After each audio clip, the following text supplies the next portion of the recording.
Hello and welcome back to the channel. This is our first live in an extremely long time. Now, of course, we have a special guest coming up as well as all the people that entered the giveaway to get the MOMAN H2 PRO comms. We've had quite a few. I've even dropped some on the floor now. Oops.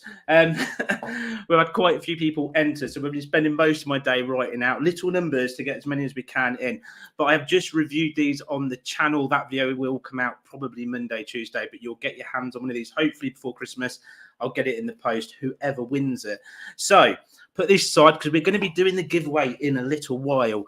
Now, of course, our special guest this evening is Mr. Lee Vigor, also known as Biker Buddy on YouTube, with massive experience testing bikes for, obviously, Triumph was his biggest for many years, plus he's done quite a few others. So we'll get into some nitty gritty, try and get some things out of him you might not have heard before.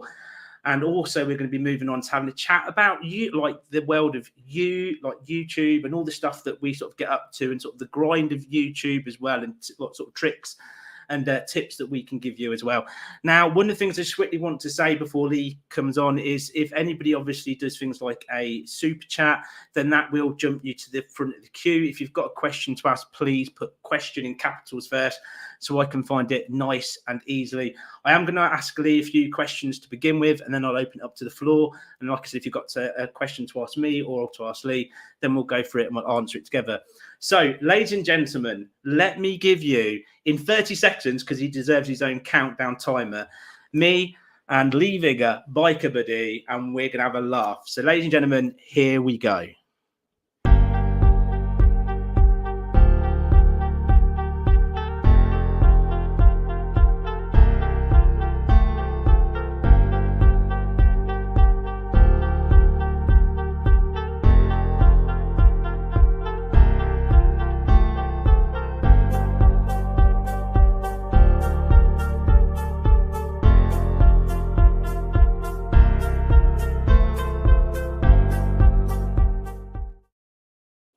Well, ladies and gentlemen, that's Buddy. Now, Buddy. It's that bloody helmet head again, look. He can't get enough of him.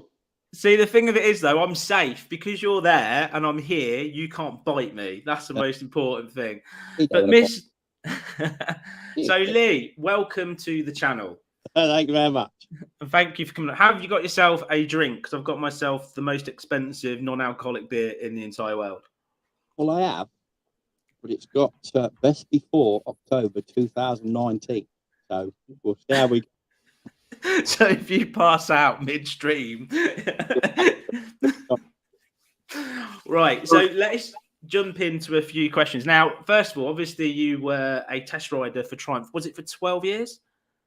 Yeah. I started off as a multi-vehicle license tester. So I tested everything from lawnmowers, tanks, cars, lorries. Tanks. Just drop tanks in there. Yeah, tanks as well. Everything needs testing. At some point, I test it as a multi-vehicle license vehicle tester, and I just sort of slipped into the bikes permanently from end of 2009 into 2010, and that's with Triumph, primarily doing all their durability. So, Triumph then, 12 years. What other brands have you worked with during, or obviously that time, and obviously since your latest job you've worked with a few more as well, if I've got that right? Yeah, so I was predominantly Triumph all the way through till 2020, and because of the pandemic, unfortunately myself and my wife were part of the big cull, and Triumph, to me, they made the biggest mistake in their history, and they got rid of 260 people in a week, and wow. They didn't think that the motorcycle industry was done at that point. And I get, we were mid-pandemic, and everybody thought the world had, gone down the pan. Yeah. And they got pretty much rid of all the highest paid, the longest termed engineers, design engineers, just went in a week. So after that, I signed with Norton, or New Norton as I call it, as did a lot of ex-Triumph. And pretty much now New Norton is predominantly 90%, 95% ex-Triumph. That brings me straight on to a question then, straight away. Now, you probably sign things that say you can't say too much, so you can find a way around it if you need to. But Norton, Triumph, where would you put them in regards to the level? Who would be up here? Who would be there? Would one be down there? I think as brands, they've got their own dedicated following, but for quality, it's Triumph through and through. Nobody tests. Yeah, Up there, off screen. Yeah, Norton are down there. They're down there somewhere. I do think in time Norton will start to produce some amazing motorcycles because they've got talent and money, and the factory that they've now built is absolutely beautiful. So they've got everything there to make amazing motorcycles. They just need to bring it out and get it done. Is that sort of time and experience, I suppose? Tests like Triumph. Yeah, in the UK. Royal Enfield are close, and they brought their R&D to the UK late 2014 and stole a lot of Triumph engineers at the time. But nobody, especially in the UK, tests like Triumph. That's why the quality of their bikes, a world leader, a class leader. There is definitely something, isn't there? When a Triumph, as soon as you sit on one, you ride one, the quality, the feel of the whole bike is something next level. In my opinion, there's still today, every time I visit the Triumph factory in Hinckley, or I take out your scrambler, for example, that we did in a review the other week, the smiles it puts on your face is just out of this world. What brings me to another question then.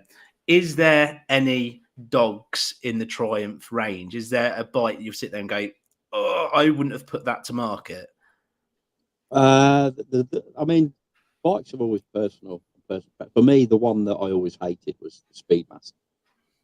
For me, it was an abomination. It was just something that it should never have been. A bobber was a bobber, and somebody thought they could turn a bobber into a two-seater bike. And just the ergonomics, for me personally, never fitted me. I never get comfortable on it. And it's just the one bike that I've never took a shine to. Everything else, pretty much everything in their range, I've got a soft spot for.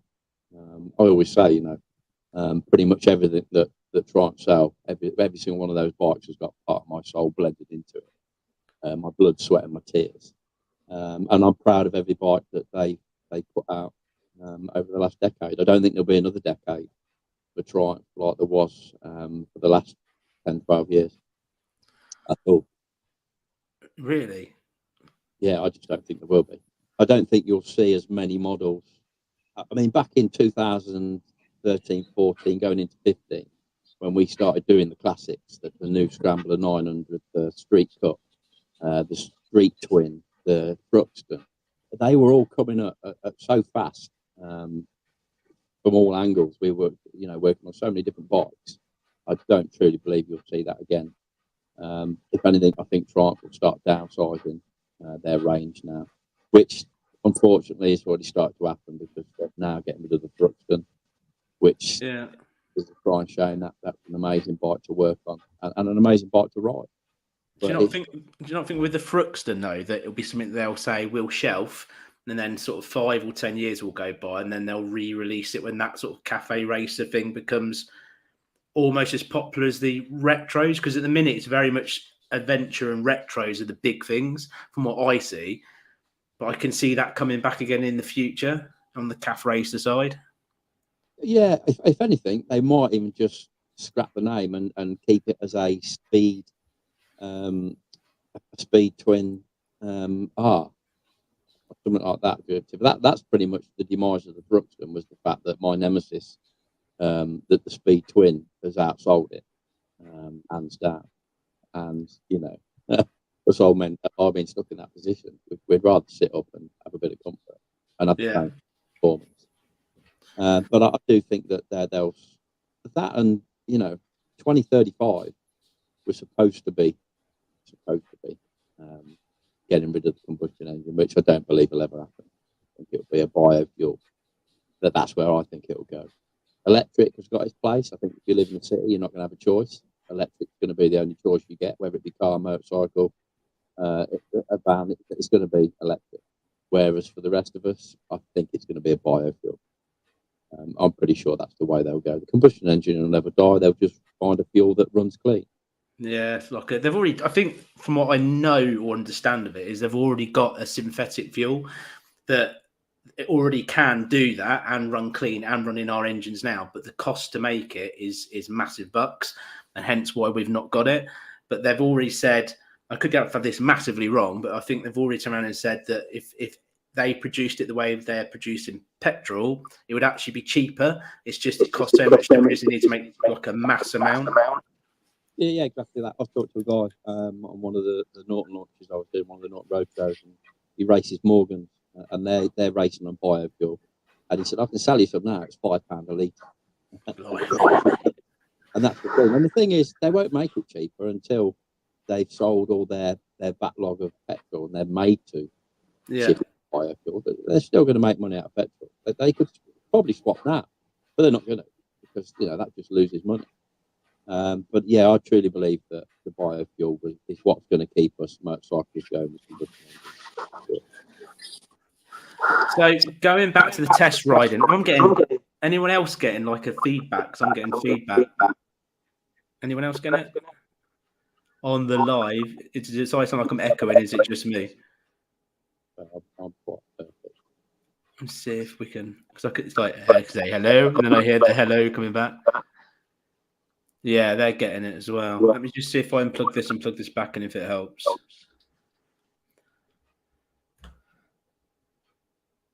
Is that any better? I've still got now. I can still hear the feedback. It's like it's coming out of yours and then going back into the microphone, if it makes sense. Is that any better? Hello. Hello. No, Hello. Still there. Still getting the feedback. It's like a robot. Hello. Yeah, I don't know if it's my end or your end. I don't know either.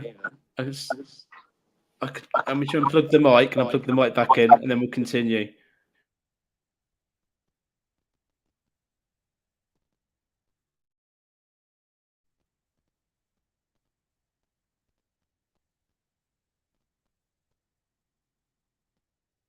I know you at all now.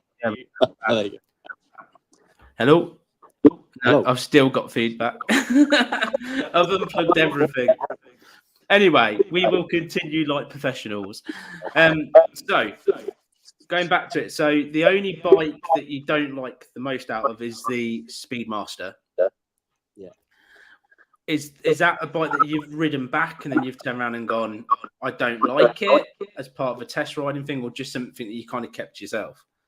No. I passed it on. You passed it on by what? Go on, give us some juiciness. The thing, my biggest fault is I don't have a filter, so I say it as I see it. Yeah. I don't like it, I'll say it. And that's the thing, you've got to be prepared to give that honest feedback. And it's always, people always say to me, why don't you do more bike reviews on your YouTube channel? And I can't do it because I'd never get any bikes given me. There's no perfect bike out there, but in development, you're always striving to make things better. It should be better, could be better, must be better, was always the things that you would look at. And yes, it can be a really good bike, but as a development rider, you've got to look for the worst. You're looking for the shit sandwich. So you're trying to pick that moment, aren't you, where you could feedback, this is what I think's wrong, that's what I think wrong. So literally every bike's, I guess, early stages is that? Yeah. And most of the time, a lot of the stuff that you feedback on say, this generation actually won't get changed because you're too late in the game. But what you do realise is that when the next generation of that model comes out, you see your feedback from the bike before. And that's quite refreshing to see that, whatever information they get from you might not actually make a difference there and then, but further down the line, it always does. That engineers always learn from it, But there's a few things over the years that should never happen. And it was only because Triumph test riders were never brought in early enough before decisions were made. And then they made the decisions and we were left with crap switchgear, for instance. Like my biggest gripe was always on the Triumph Explorer 2012. And some numpty who didn't ride a motorbike, you could always tell who didn't ride a motorbike when it came to design. He just could. and he decided that the cruise control was going to be on the right hand side. And I'd done a whole 2 days of switchgear assessments, and ironically, the best was that all the benchmarks I rode was BMW. Their switchgear was just perfectly laid out, and he's looking at me as if to say, I don't understand. So I said, I'll put it in layman's terms. It's dead easy. This hand, it just likes to do that. Yeah, thinking, trying to press the button and that, you're going to be... It's a bit thick. It's a bit, it just likes doing that. It doesn't like pressing any buttons. It's just on or off. That's all it likes to do. The other hand, that'll do anything. You can scratch your nose, pick your ass. You can do whatever you want, press whatever buttons you want, and life is good. And he sort of looked at me, and I says, the thing is, you put it on this side, and when you set your throttle, you then reach in for the button with your thumb, and you now set it 10 miles an hour faster than what you wanted to set it, and you've got to come off it. And so what happened was, it was like, well, yeah, there's nothing we can do about that now, because we've signed the tooling off, £150,000 for the tooling to make that switch gear. So they were stuck with it for 5 years. All they did 2 years later was and people that have got that model or they had the next one after that one would remember, all they did was put a little extension switch on the actual switch for the cruise control. They couldn't change it because you've got to sell a lot of bikes to get your £150,000 back in tooling, for that switch gear. So it never changed until they got TFT screens. The TFT screens changed, and then they had to change the switch gear anyway to add joysticks and everything else to it. So yeah, a lot of the time, sometimes you get frustrated because you're like, if you'd have just listened to him or even asked me in the first place, you wouldn't have made these mistakes. But that's development. You're just constantly learning all the time, whether you're an engineer, design engineer, or technician, even test riders. Yeah, it must be one of those things. It's like feeding back something you're not happy about, and then that answer back going, they're going to put it into production. Must be one of those things going, oh, people are not going to like that. And you can already probably predict the feedback that you're going to get as well. The other question I was going to ask before we open up to everybody else, is there any brand that you've walked away from because they're not listening to anything that you're telling them or any advice, or their testing is so poor, you're going, I don't want to be part of this? Well, yeah, there was one. Errol. Really? And I didn't want it. I really wanted them to listen and take on board, because they were obviously at the time trying to develop their own British-built motorcycle rather than Chinese stuff that they just put their badge on. You couldn't get through to them, and that's the trouble with a lot of brands. They just don't do the testing. They're just not prepared to spend the money. And it's a shame because we've got some really good British brands out there, but they're just not putting the testing in. And you can see it in their bikes, And I always say, and I said it to Errol, the best warranty in the world is one you never have to use, or the one you don't use. You're never not going to use it. But, if you can not use a warranty, if you get a bike to survive a warranty, then you're making money. Whereas if your warranty is forever fixing bikes, you're not making any money. Yeah, I mean, it's that big investment, isn't it? I mean, it must cost them crazy amounts of money every single bike they bring out. And I suppose that is the easy cut cost, is to bring that amount of time down, testing it and going, well, it works. It's done some miles, the minimum. Let's put it out to the market. And then the next version will learn all the things that go wrong.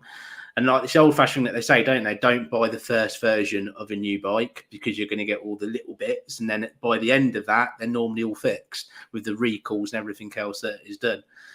It's one of those, again, it's just saving money instead of just bringing out that perfect bike. Well, it's perfect as possible. Yeah, like I say, there is no perfect bike. It just doesn't exist. It'll be perfect for you. My Scrambler is, I said it in my last video, that bike is perfect for me. There's still a lot of things that probably could have been better, should have been better, but it's perfect for me. It suits what I love about a motorcycle. But there never is a perfect bike, but that's development. It keeps growing, it keeps evolving, it keeps going. And that's the one good thing about Triumph was you never had a year, you can never remember a year where you've gone from having a good bike to having one that was, the next one that come out was crap. It never happened. It was always better. Things always got better. The refining and refining. Yeah, and things will always go wrong after testing. You get into production, and what customers start buying, like you say, that first model, that first year, you're the test rider. You become the test riders unpaid because you've taken the bike and now you're testing it as different riders.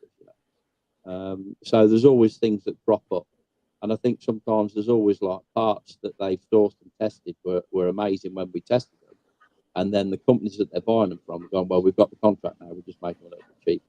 So I think sometimes what they're actually giving isn't the part they were supplying for the test bikes, because some of the stuff that goes wrong, after production, after pre-development, and you come into production, never happened to us. Never happened at all in testing. Out of thousands and thousands of miles, and all of a sudden people are buying bikes and there's a recall. I just think there's always going to be those variables. It's a shame, isn't it? It'd be nice if we just got that perfectly, no issues, turned up spanking bike. But as you say, there's always going to be problems, isn't there? I think that's probably the way of doing it. Shall we open up some questions? So anybody wants to whack in capitals question and then put their question in, we'll start answering some of them. I'm going to flip back through, see if anyone did anything early. Here we go. Here's one for you, Lee. Can you see it on the screen? I've Triumph and Norton. Who has the best battery? As what? As in, are we talking about electric or? Because Triumph haven't got an electric, or Norton's not got one, not officially. Are we talking about just maintenance? Best batteries are definitely on Triumph, because I could always run my heated gear on a Triumph. I remember when I signed for Norton, it was winter, and I wasn't allowed to use my heated gear because the battery was just the size of a star. What's that? Sorry, on Norton or Triumph? Norton. What, the battery's really small? Yeah, because everybody thinks that now lithium is the way to go. It's weight saving, it's space saving, but I think they forget that as motorcyclists that we all like running heated gear. I was recently when I was obviously on the world trip that everyone's still watching at the minute. My heated gear, I was trying to run my gloves and my jacket on the monkey bike with the little battery. And the battery that Lee Ashworth put into it has done fantastically. And it starts up every time I come back. It's had literally sat there for months and it will fire up. But as soon as I'm running all my heated gear and charging thing, I can literally see my volt gauge on the little 12 volt dropping and dropping and dropping. And it's about 10 something volts. You start getting your ABS light flashing. You go, I need to turn everything off now before I kill the bike. It's gutting. It's almost like, I know it takes a lot of power to suck in. Obviously, that's a very small bike. But it'd be just nice if there was like, I don't know, like an extra battery to run the heated gear, if that made sense. It's like, so if it did drop, your main bike wouldn't have an issue, so you can run it almost flat. That's the thing. I think that's probably why I like the adventure bikes or the adventure bike market, because you're always going to get the big batteries on those. The 800 Tigers, the 900, 1200s. They run so many power sockets, and the batteries are so big, they always will be. But then you start getting onto things like the street triples, speed triples, the Daytonas, and the batteries just getting smaller and smaller. The battery technology is lithium, and they can make them smaller, and it saves space. But unfortunately, for your all year round motorcyclist, it's like to plug in. I would have thought as well, a lot of it's got to do with the alternator size, because if it can't pump enough power to the battery and your gear, then obviously it's not going to run it as well. The battery's only going to hold so much. Yeah, that's what I was thinking. They only need it to hold enough to fire it over and have that where it'll keep banking it to keep the lights going, Yeah. They only need so many amps to motorcycle, but then what does the ride do when he wants to plug his phone in and everything else? But yeah, Triumph definitely got the better batteries. Right, remember, I've found another question, but please remember to put question in capitals just so I can find it a lot quicker through the comments. But we have another question, Lee, for you. Here we go. How many bad points did you find on the Norton V4S? A fair few. I mean, what Stuart Garner did to the motorcycle industry, money-wise, was disgusting. But the bikes that he was giving people was even worse. And when you look at the V4 is a beautiful looking bike. So what he did do was he made really beautiful concepts, but that's as far as it went. He made a concept and he sold that concept as it was. without any testing. So they found 36 points of danger on the V4. I did more miles on that bike than any other man on the planet. With the help of my wife, I was doing 500 miles. In 2.5 weeks, we did just over 6,000 miles. I was doing 700 miles a day, and then Ada was jumping on in the evening to do another 200 to try and give us 700 a day. Just get the miles on them because they were so far behind. TVS really did think they bought more than just a brand. They thought they'd bought a brand with a production sports bike, a production cafe racer, and a production Atlas. And the reason you've not seen the Atlas, it hasn't come out of Norton yet, is because there was only ever 2 made, and I've ridden one of them, and it was shocking. It really was. As in falling apart, or just unbelievable to handle? Or... Yeah, ergonomics, everything on it was just everything was wrong on it.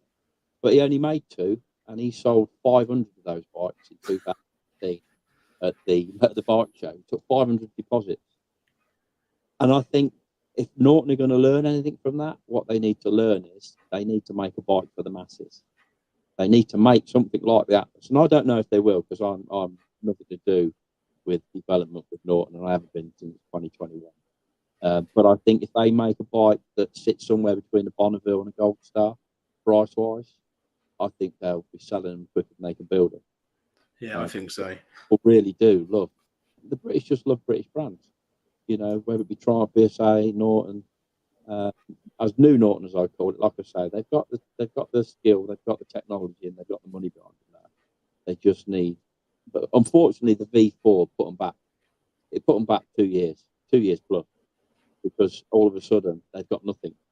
What they thought they had, they didn't have. They just had a brand, and they hadn't built the factory at this point.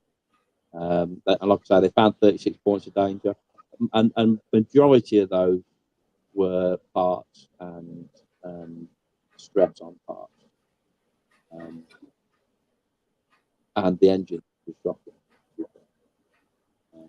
So as one of the only people to ride it, though, you say shocking. What was it like? Was it juddery, or was it struggling to pull smooth? I actually love riding it. Yes, you knew that it had problems, and when I was asked the first day, Skinner said, "What you're at?" and I went, "Well, it's a diamond in the rough," and it was rough. You know, there was a lot needed doing on our linear. The throttle needed to be, fuel delivery, but the ergonomics and the personality and the noise that the damn thing, it was a fire-breathing, snarling animal. But it was a Norton, and everywhere I went on it, I just felt special because it was a Norton. Yeah. And then you think to yourself, well, if they can get it to be as good as an Agali or a BMW, then they're on to win. And unfortunately, they never will, because they're 10 years behind in technology on that bike. I think people will buy them, but in saying that, whoever buys them, I don't think they'll ever lose money. I think, you know, as an investment, they'll never lose money, even on the Commandos. And I was saying this on the road show, because I obviously did the road show for the Commando, just to get bumped in seats. And it was quite nice getting people's feedback on what they thought. And that really is a classic bike with just good brakes and suspension. But that's all it is. It's a rider's bike, because, you know, there's no modes, there's no traction control. It's just all in the right wrist.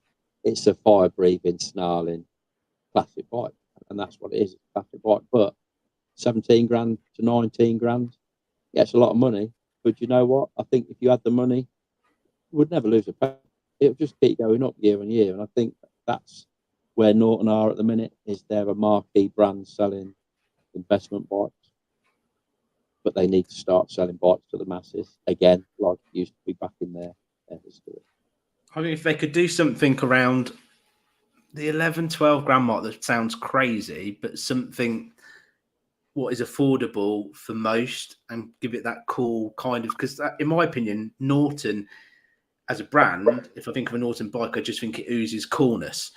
And it's almost like what your granddad would ride. If they could bring that back, almost, it very much what Triumph have kept doing with like the Bonneville. They've just kept improving it and making it better and better. And obviously, we've got newer versions of the Scramblers, as we know, that's come out over the years. It looks more modern, and the street twin and stuff like that. So it's almost like if they could just do something at a starting point, if it makes sense, and then everyone could buy it. I mean, I'd love one in the garage. It would be just have the Norton bike in the garage would be a nice feeling to add that to the collection. But 17 grand gets you a lot more nicer bikes. I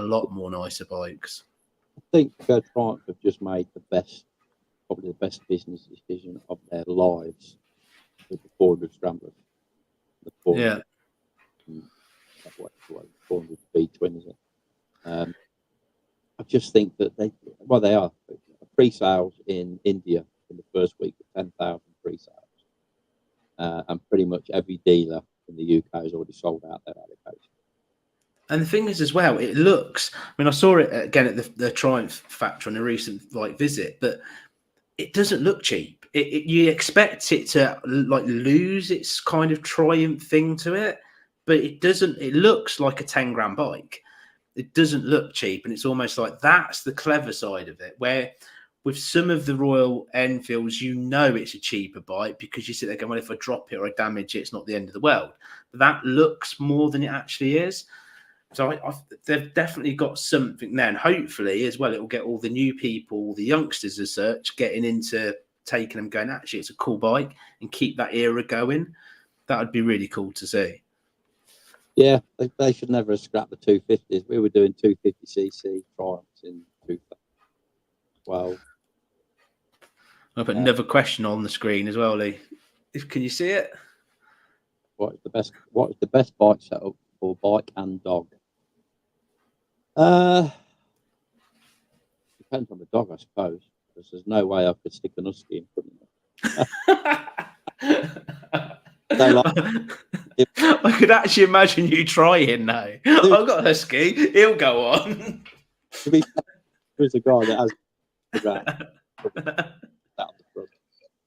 For me, I prefer Buddy up front because I can see him, and I think he just likes being up front because it makes him the lead of the pack. But which bike out of all the ones that you've made your Buddy Pod for? Which one's been when you'd say he probably fits and you fit on the best together?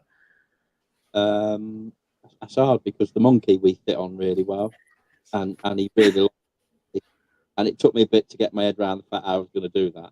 Obviously, I've a tank bag with its own screen, because the first time I took him out, I didn't have a screen on, and I turned around and went home. I couldn't start. I just had visions of a little stone or something. Yeah, bump in the face. Yeah, and I just didn't like it. I wasn't. He loved it. When he was like there, and to him it was like great. This is going down the road. So anything with good wind protection for me, and obviously I'm on Buddy Pod 4 now, which has been with the Scrambler. It's been quite a task because obviously all his bags back on the Givey system, but we've just made this one now. It looks posh, and it fits. I know it's yours. Yeah, we're not going anywhere though. So yeah, I've just virtually finished that one now. It's all nice padded inside and magnetic to fit on the Scrambler. I did actually steal it. It was Alice, and it was sore point. But when she was doing the rocket, she looked like a child stealing it every day. She was out testing the rocket, and the boss at the time gave her that is a prototype rocket bag for the rocket. Yeah. And I cut a great big hole in the top of it. And then when I looked at the price, they're nearly 300 quid, and she was quite on that. So I've got a lot of making up to do. But you need to buy her a £300, I don't know, jacket or something for a bike. That's what you need to do. Or you should give her, as the two monkey bikes, you should give her one. She's already got one. Oh, there you go. To be fair, she stole the blue monkey first. That was my bike. And every time I went in the garage on a Saturday to get it out, it had gone. And I'd ring up to it. I know, it's amazing. I can't stop riding. So in the end, I had to get myself another one. So we've got the two. The monkeys are great. They are, aren't they? Once you ride one, they look small. They are small, but they don't feel small once you're on the bike itself. It's an amazing the way they've done it, Honda. They've done something incredible with it. Because I recently visited a place and there was a monkey bike, and then obviously Ashworth, the Weld one's got all the kit on it and the bags. It looks bigger now than it is, but when you see one without it and you walk and you go, how am I fitting on that and riding so far? But once you're on it, it's just me. Don't you use yours for work, don't you, for the miles per gallon as well? So it's cheap to run. Ride the monkey. I only ever go on the scramble if I'm late, and then I know I can get there quicker. But if pretty much I'm happy going on the monkey because I'm happy. It just makes me feel 30 years younger. It's just, and you got to try harder. You know yourself. You get in the twisties, you get flat out at 60 through the twisties. Half the time, overtaking bigger bikes because they're backing off the bends, and I'm just committed. It's like, no, I'm coming through there on this monkey. It's like you can't lose power because especially if it's a hill, because you're going, that means I'm doing 20 up it. Yeah, but I love the monkey. I think they're great, and and they are cheaper to go out on for the two of us. If we go out for the day, we can have as much fun around our local lanes. And I found more local lanes where I live since we've had the monkeys than what I ever did with the big bikes, because we'd always head to Wales or somewhere like that, But with the price of fuel and everything, we can have just as much fun on the monkeys. Yeah. But you need two. You can't do it. Yeah. All three, all four. Or bike and dog. The other thing is, you've got to have a dog that wants to do it. I never forced Buddy or made him get on a bike. It was always his choice. And first day I went out riding after my accident, and I left him. I come back now, he says, you can't leave him again. It's just, he's cried all day. And I made him the first buddy pod on his bench, and he sat in it. He slept in it 2 days. And then we went out, and it's like, there is the odd day I'll say to him, "You coming out?" And he'll look at me and he'll go, "Yeah, I'm not feeling it today," and I won't take it, And then there's other times, as soon as I've got my bike kit on, he's barking at my leg, he's pulling at the track. Yeah, I can put his harness on him, and then he knows that he's coming, and he's chill out a little bit. But you can't make him do anything. He just likes being with me, and I like being with him, and that's just the way it is. Yeah, I mean, we've ridden together. You can see how much he loves it because he's got his goggles on, and he's looking around, he's barking away, and he doesn't like to be the one behind, does he? He's always got to be in front. Oh, he didn't like being about Mr. Happy. I know who Mr. Happy is now. I wouldn't do Mr. Happy was. That's John, isn't it? The legend. John the legend. John Parker, the legend. Ah, that's who it is. I just have visions now of him dressed as Batman, because basically during our charity trip last 2 years ago, he came along on his pan and he had all these batteries and loads of totes, but he dressed as Batman at night. We were all quite pissed, and he starts going no, trips over a guide rope for a tent and face plants the floor.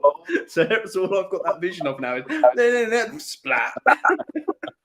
What the question is, because when we was on that charity ride, we stopped at services. There was me, Darryl, there's a few of us, and obviously we've gone into Greg's, and because I had Buddy with me, they just give us free sausage rolls, and he was blown away. He couldn't believe it. He just paid for his. I think we all had, except from you. Pretty much, they don't give it to me. They give Buddy. It's the same thing. Nobody wants a picture with me. They just want a picture with Buddy. And that was with the ABR this year, and that was, that came to light very quickly. I'm like Odo out of Game of Thrones. I just one that carries it, He's really. It's a unique thing, isn't it? I mean, you're the first person I've ever seen riding with, as in like with your dog with you, with the goggles on, looking cool and stuff like that. It's even as a biker, I don't know if you're going past in the car, you're going, that's quite cool. I do like the fact. And when you came to visit us recently, we did that review on the dash cam. I've got a sort of, not really a puppy so much now, but a border collie that's about 9 months old, so it's getting quite big. And you're going, oh, that dog can go on with you. I'm going like, I don't think so. I was like, it'd go nuts. But yeah, we'll see what other questions we've got. I'm going to need a toilet in a minute, so I'm going to let you.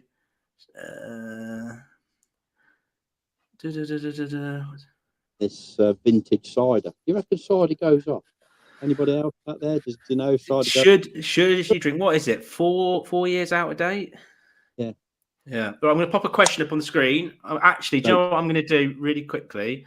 I'm going to play a little clip while I go to the usual one, and then we'll pop back on and give ourselves a minute break. So there's quite a few questions coming through. So it gives us a couple of minutes once I can find where I need to be. So this is the perfect thing that will make everybody go for a wee, and we will be back in just a second.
And we are back. Are we back? Yeah. Oh, some trees pissing. your audio's cut off. I didn't hear what you said then. It says you're back. That was the I am longest back. speech ever. That was. That was me trying to like make it last longer than it did, so I didn't look like I just literally the toilet is just literally downstairs next door. I've got one each floor of the mansion. Right, we go back to questions. So, is Lee going to start testing airport metal detectors now? And that's from Mr. Bolter. Yeah, so that all stems from the first time I flew out since my accident, which was this year, and I flew up to the Green Welly to do a live wire event. And so I've never flown since my accident, and I set every single alarm going in the airport. Totally forgot. Even I forgot. Oh yeah, they got the rubber gloves on. At one point, I got 5 blokes stood around me. They're Vaseline every place. I'm half robot, and they're just looking at me as if say, and they're putting the gloves on and pretty much all my trousers down, and they're patting me down, fingers down. They X-rayed me, then they scanned me, then they X-rayed me again, and everybody stopped in the airport at this point, just looking at me. And I just felt like a terrorist. Quite traumatic. 35 minutes later, they eventually let me through. Did I take it when they did the X-ray scan of you or something? They must have seen the metal bits and bobs and glowed up red. My whole lower left leg glowed up red. My hip glowed up. I just glowed up. I set the alarms off again. It was like so. I think I've got to get a letter from the doctors or something just to. Because it is quite traumatic now, I've got to say. I flew out to Barcelona, and it was the same again. Flew out to Barcelona, and it was the same then. They were a little bit more polite. The first time they were just arrogant pricks. Yeah, I find airport security on a completely slightly different note, but I've kind of done that much of it now that I kind of know what to expect, if it makes sense. Even my bike boots, I take off and they go off and they go, you don't need to take off your boots. Nearly every time I go and I go, yes, I do. Because if I don't, I have to then stand in the queue and get patted down and put my foot in a scanner and all this stuff. It's just, it's a pain up the bum. Especially, I get it, why they do it. Obviously to check stuff and that, but I'd rather that we just all walk through an X-ray machine that spins around and it's over and done with than go for the old-fashioned style, then to join another queue to do it anyway. But hey, it is the current world that we live in, right? What we got next? I think we've pretty much answered this. This is from Darren the Psychic. What does Lee think to the new Triumph 400 Scrambler?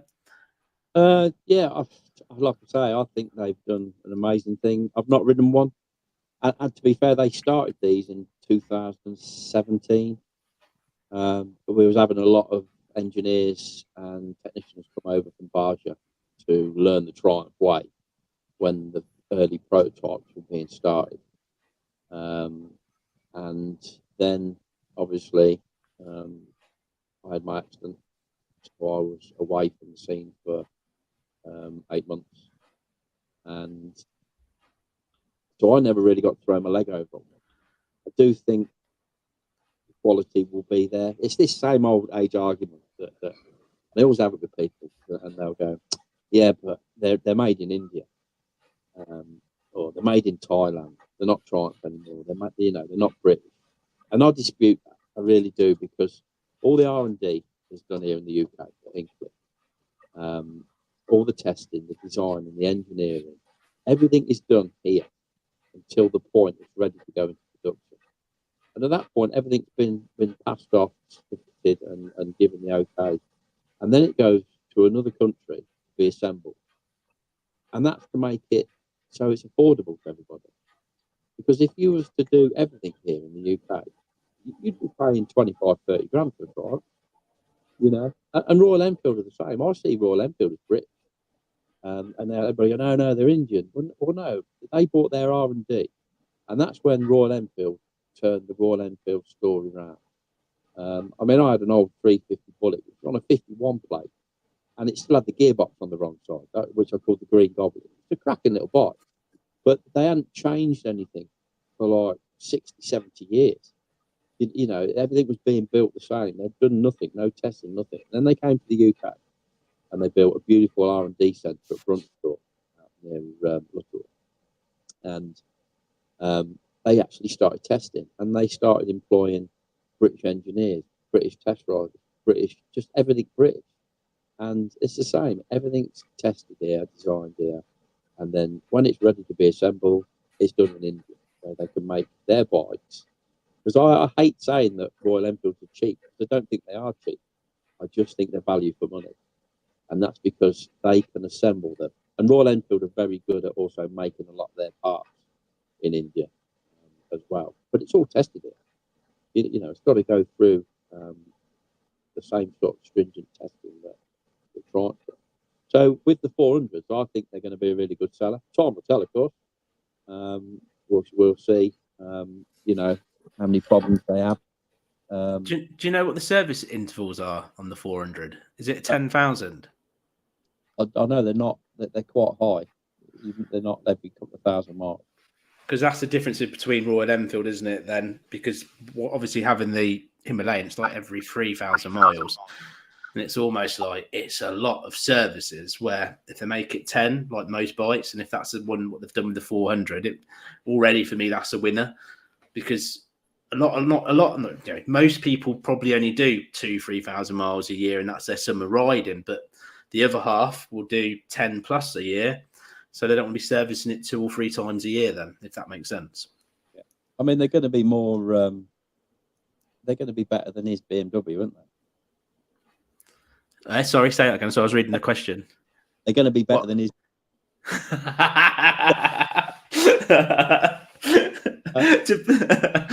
Oh, bless him. To be fair, actually, I don't want to spoil it because you've not seen. No, I don't think everybody's seen these entire series, so it's worth watching. Psychic. So I was about to spoil it. Then it's worth watching it. For anybody that doesn't know. But let's just say, I mean, you would have seen it that he's made it to the horror desert. Wait and see what happens next. I'll leave it there because I'm not going to spoil his. What's going to happen? It's good. It's another amazing channel to watch. If not what anybody's not watched, go over and watch his channel because it really is good. Well, that story, the whole story, buying a knackered BMW GS, basically the GS that made GS what it is now. Obviously, it's a Ewan and Charlie, long way around. And it's like, at the end of the day, it's he's bought a knackered one, and it was proper knackered. It was hanging, and the amount of work that went into it was absolutely nuts. And then to see it go off on the adventure, all literally like, and it was like lucky to make it, because it was one thing after another, and he was just running out buying stuff and getting stuff, and it was crazy. And just that story there is just not giving up and making it happen and making it, I think it is a fantastic watch, a seriously fantastic watch. And his last few videos, I'm sure you won't mind me saying, the editing is just wow. It's just right up there. It's a really good watch. Right, let's jump on to the next one. What brings us, everybody loves the 400, don't they? Look, the 400. So from Paul Scammell, new 400 scrambler or a used 900 scrambler for the same money? Well, I know where my money would be personally, because I absolutely love the 900. What about you, Lee? Yeah, for me, the 900 would be the one. Obviously, my wife's got the 900 now, and that was pretty much because she's struggling with her knee, and the 800 was a pain in the ass to get out when I wasn't here. And for her, she's so short, she's got no problem riding it, but she really did have to plan where she would stop before putting her foot down. And because the knee keeps giving way, she just got more and more worried about dropping it. So she says, I'm going to buy the bike that, you know, out of all the ones that I developed, I loved the most, and that was the 900 Scramble. And I think the second-hand market for Scrambles is, they hold their money quite well. Unbelievably well, to be fair, didn't they? If you look at the ages and some of the mileage, it's like, what are they, 9.5-ish basic new? And you struggle to find a decent one for what? Well, under 6.5 grand. Yeah, and I think you get a lot for your money.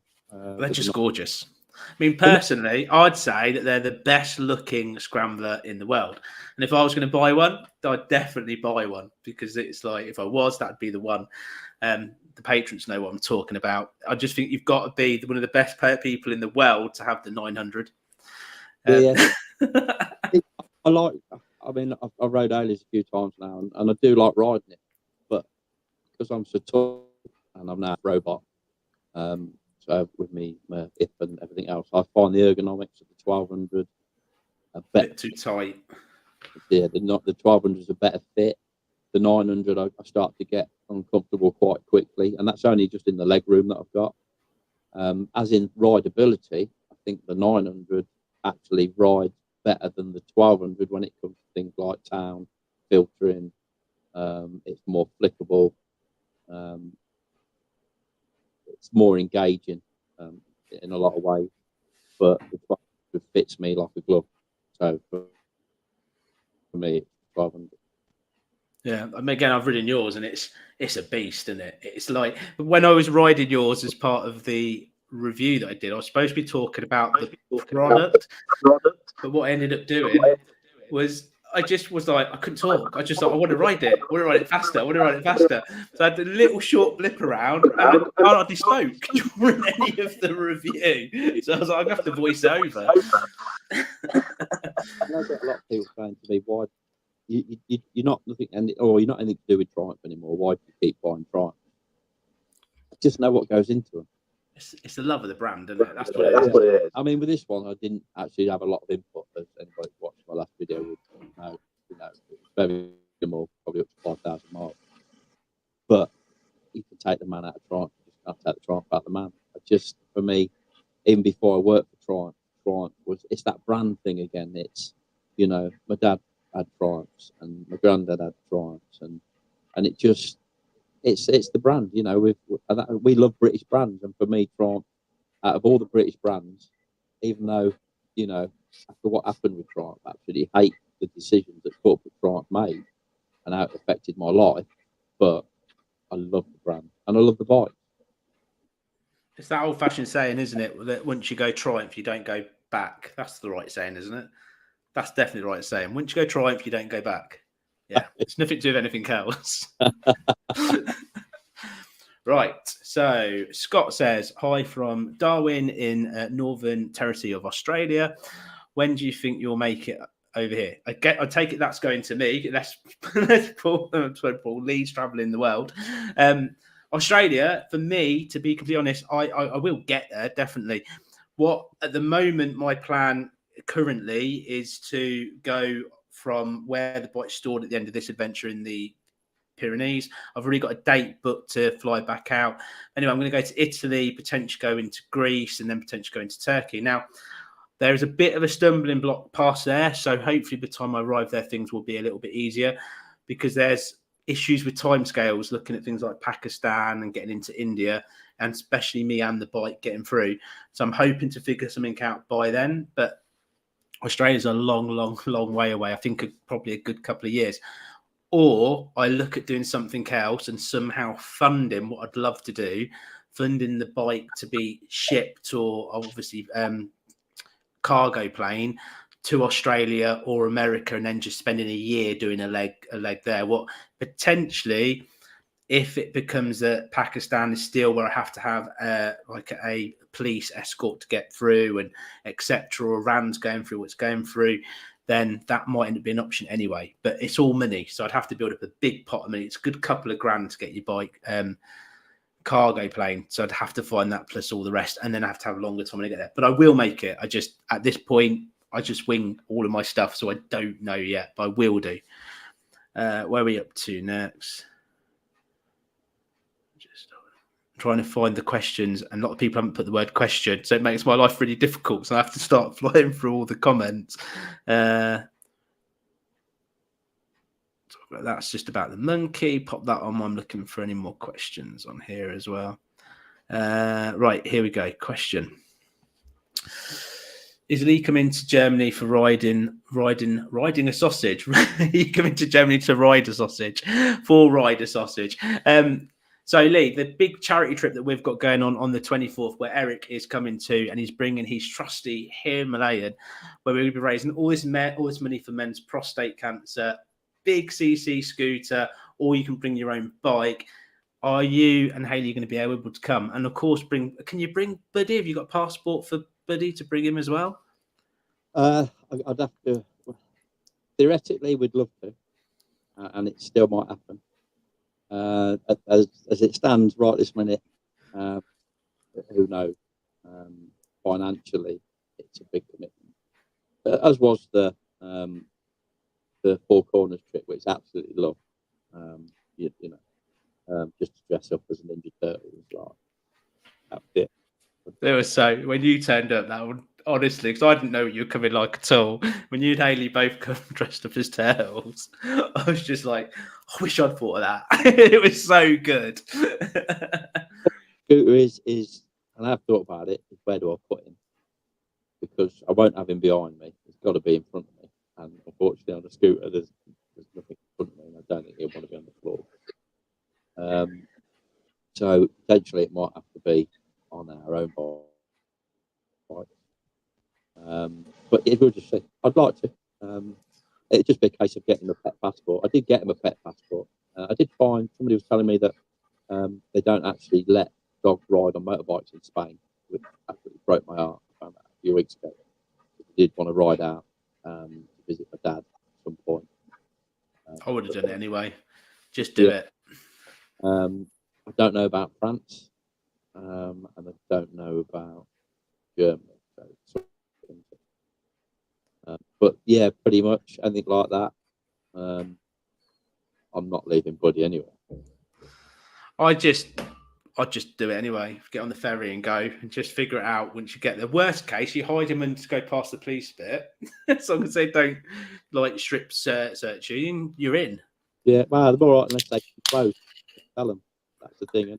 But we've got to buy it. Next thing, I've had to stop drinking this side. Is it giving you funny gut? Is it smelling bad? Yeah, I just had it at all. Right, next question. So here we go. Has little Buddy fully recovered from his ear infection now, Lee? He has, yeah. 180 quid later at the vets. I know, but hey, he's worth it. That's the way I look at it. I mean, I looked like he'd had a stroke. He was just all scrunched up and giving me like one eye open, one eye shut, and I thought he'd had a stroke. And it was like, I don't think Ailey's seen me panic. I've never panicked like that with any of the kids. But I was proper. You know what I mean? I thought I can't. I've always said that I have to go before him. I can't. You know, it's always hard when you lose a dog, but I've never had a bond with an animal like, you know, any animal, let alone a dog, like I've got with him. And I just think that stems from the circumstances that we sort of found each other in the first place. Yeah. So, yeah, and the vets knew that, because they were like, yeah, we can't give you a normal appointment. You're going to have to come down. And it was absolutely desolate. There was nobody there when I got there.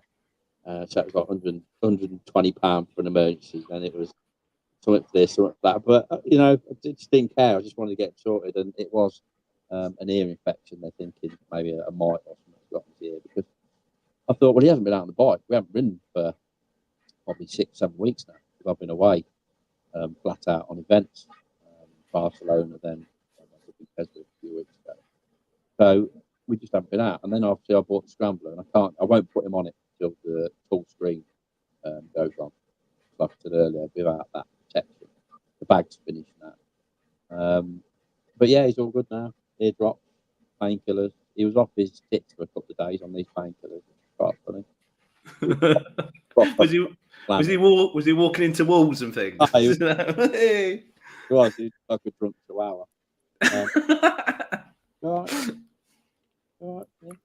Right, next question. What we got? We've got when are you doing the USA as per before? To be fair, if I can suddenly find a sponsor that wants to fly me out there and pay for that, I'd happily ditch going to the next few parts of the legs and come back and do it at another point. To be honest with you, so sooner the better.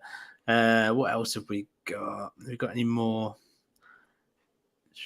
Got to do USA and Ashworth.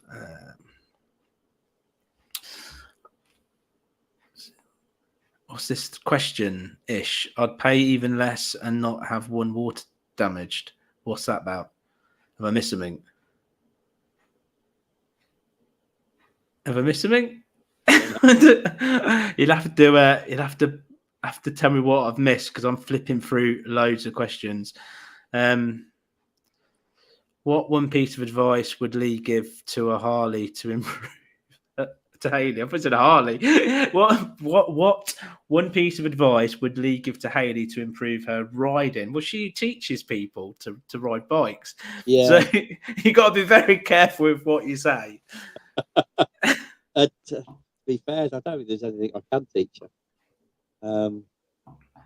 She's just such a good rider. And, you know, the same thing again, she was France's only female test rider for 10 years, nearly 11 years. So she's done a fair few miles. I mean, back in the day, damn, she scared the life out of me. I used to close my eyes when she did overtakes. Just thought, and then I'd open them and think, well, nothing's hit me.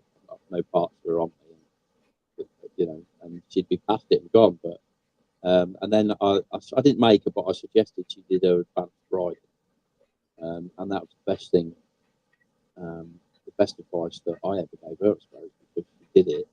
And it just turned her into an amazing rider, thinking rider. It's that system, isn't it? That's the thing. When you learn that system, I couldn't actually keep different up with world. And it actually made me go and do mine, because all of a sudden, I just could not catch her. I've always struggled trying to keep up with her in the wet. She's so smooth.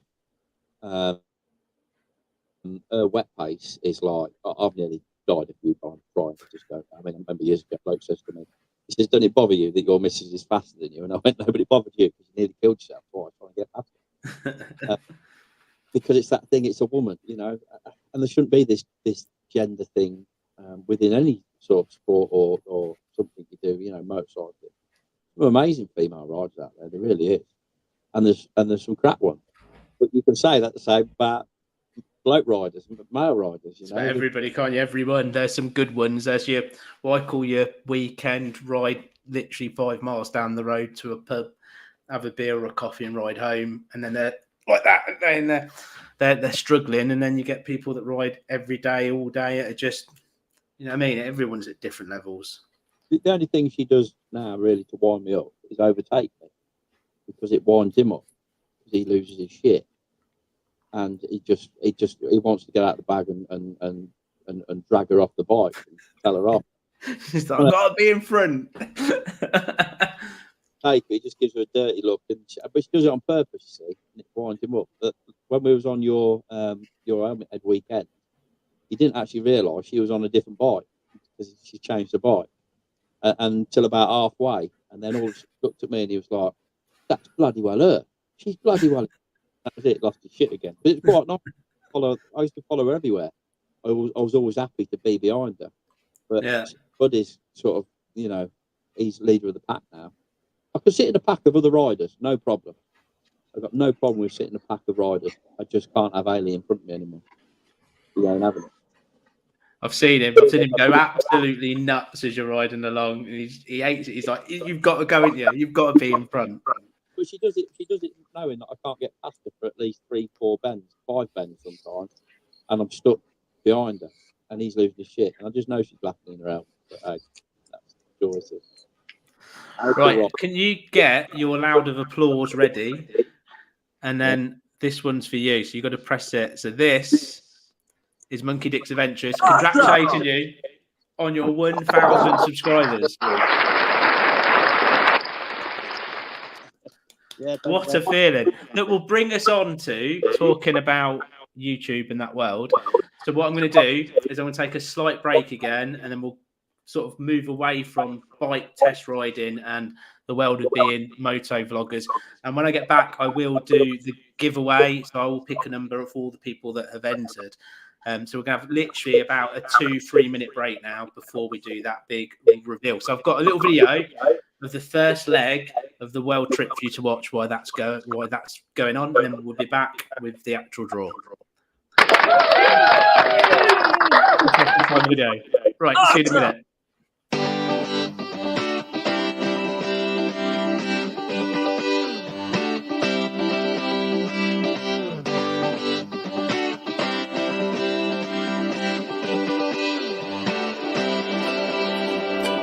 Feeling in my bones, I can feel it in my veins. Hands in the sky, I can feel the winds of change. You live and you learn, and I hope I've seen enough to make something right and make up for what I've lost. I was down, but things are looking up. I wanna get high on you, caught by surprise by you. Want you to make my heart feel as much as I know it should. I wanna get high on you, caught by surprise by you. Want you to make my heart feel as much as I know it should.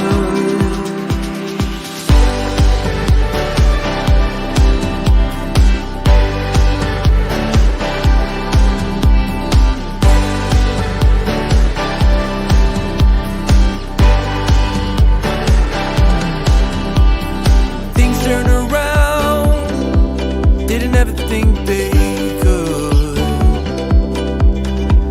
I'm done with the bad, I need a little bit of good. Settle in the world, like everything is new. Stepped on a path, that led me straight to you. I was down, but things are looking up.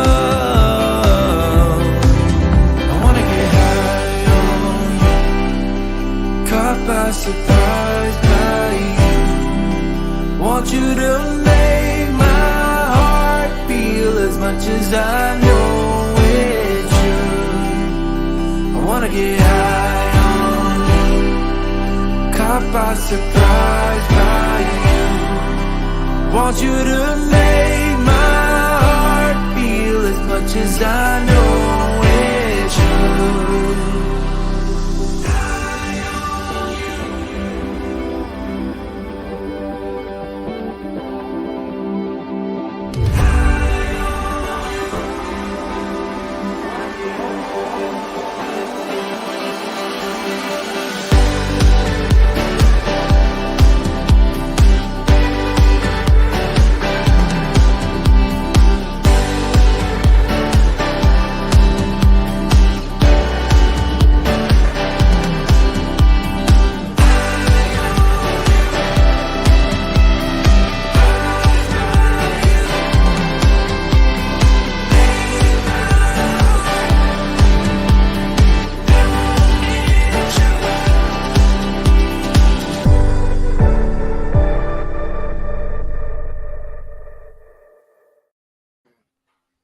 I love that tune. Absolutely love that tune. Right, really quickly before we do the giveaway, thank you so much, by the way, to MOMAN for supporting this live stream and giving us this. Like I said, I have just reviewed this. It will come up probably in the next few days. It is cracking. It's really cool. This is a black one. There is different color options. I picked black for this, so it's like a neutral color for everybody to go with whichever bike they've got. So picking them a bright yellow, for instance, and they've got a black bike. This is a single unit. You can pick up another one. They're about 50 quid. But if you want this just to literally run to work and listen to tunes on, and it's got like you can make calls via your voice by speaking to your phone, etc. You can do all that with this. It's really, really cool. Anyway, one final question before we do that. So we have here. So I have a Honda 500X. I've had one of them brilliant bikes. Thinking about my next bike, Triumph 900 or Africa Twin. Oh. Lots of dirt roads over here. Now this is an interesting one because I think Lee will straight away go Triumph. Am I right? Yeah, I'd go 900.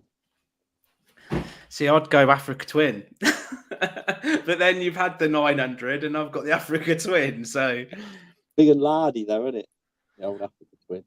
Yeah, but the thing with that, I mean, mine's obviously like the Mark, one of the newer ones with the DCT and a little bit of field road, not even proper green laning though, but it's just so easy. There's no worrying about what gear you're in or thinking about it. And obviously when Paul recently rode my bike all the way to Africa and back, he came up that sort of dirt track and he sort of flew up with all the modes, the gravel and the traction control and stuff. And it's just, I think the Africa Twin is just awesome. But I've never ridden the Triumph 900. I've had the 8 but not the 9, so I know these glutes, they go, yeah, the 9's got all of this. So go on, tell us what's better about the 900 Triumph compared to the Africa Twin.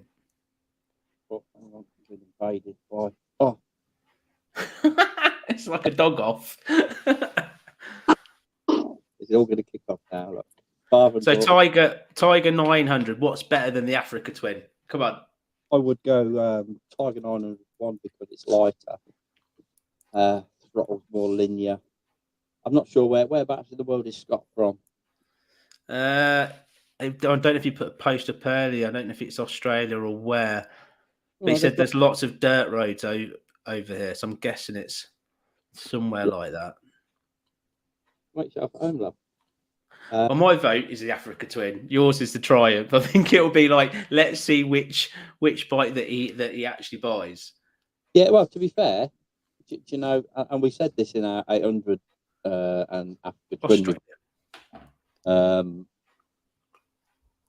They're both really good bikes. So test both, because you know, one of those bikes will be your perfect bike. The bike and the Africa Twin will be your perfect bike, but Scott's will be whichever bike he likes the most out of the two. But they're both absolutely awesome bikes for doing what they do. Have you ever thought about going for Prime Minister? That's the most diplomatic answer in the world. Basically, try which one that you think's the best because it will suit you and buy which one. They're both good bikes. For me, the 900 all day long, but that's my personal preference. And that's the thing about motorcycles, isn't it? That's the beautiful things. That's the beautiful thing about motorcycling is the freedom of choice. What floats your boat won't float the next person. To be fair, that sway you from saying, you know, that is the best bike in the world for me. And then they'll go and ride it and they'll go, yeah, it's good, but I actually prefer the 900 Tiger to leave it right.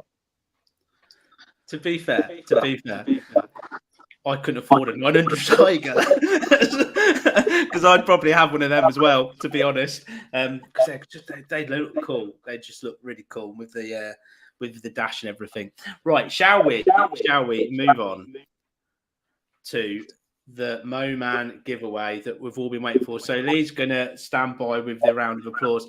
Now, we've had quite a lot of entries. Believe it or not, we've 105 little things are in the Fez. The Fez that I got from Fez and brought all the way back. So I'm going to pick a number. I have no idea who's who. There's too many people for me to do it. If they're on the live chat, please let me know that it's you. And if not, hopefully if they'll watch it back, send us an email and I will get this into the post literally within the next couple of days to you. So you should get it before like Christmas as well. And I ask that you do put up a picture on the Facebook page to let everybody know that you've received it. It'll be really nice to see and enjoy it. It's 20 hours of battery life as well. Right. Here we go. Are you ready, Lee? Oh, Have you got a drum roll on there? no. You got But nice. I can give you a gunshot. Right. Here we go. I'm going to close my eyes or something, don't I? So I don't look. I want a big one. There's all different sizes. Right. Here we go. Are you ready? This is 101. Whoever got number 101, you are the winner. 101. Are they on the live? I hope they're on the live stream.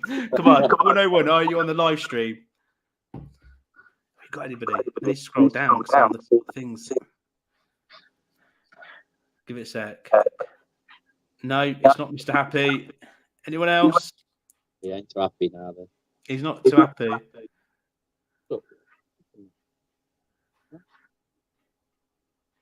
Oh, yes, we've got someone. Here we go. Paul Scammell, this is yours, dude. Woo! Yay! Awesome. I love the sound effect. I need to get one of them. I love all weird things like pie, beer. Get me my coffee now. But Paul, I drop us your address. You probably already have them. I know you bought stickers, etc. But just do it anyway. Do us a favor, drop it to us in an email. Like I said, I'll get it posted out to you literally probably tomorrow or the day after.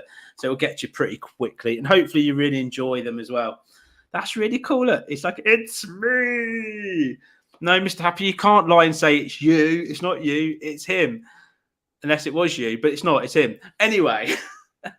Right, let's move in. Let's move in together. No, move on to the world of YouTube. And I think the thing of it is, it's one of those worlds where it's like a lot of people, I don't think realize how much time and effort goes into being on YouTube, at least creating content all the time and the work that goes into it. But I think it's important that it's something that we have a chat about. And obviously you've just hit 1,000 subscribers. So again, a massive congratulations.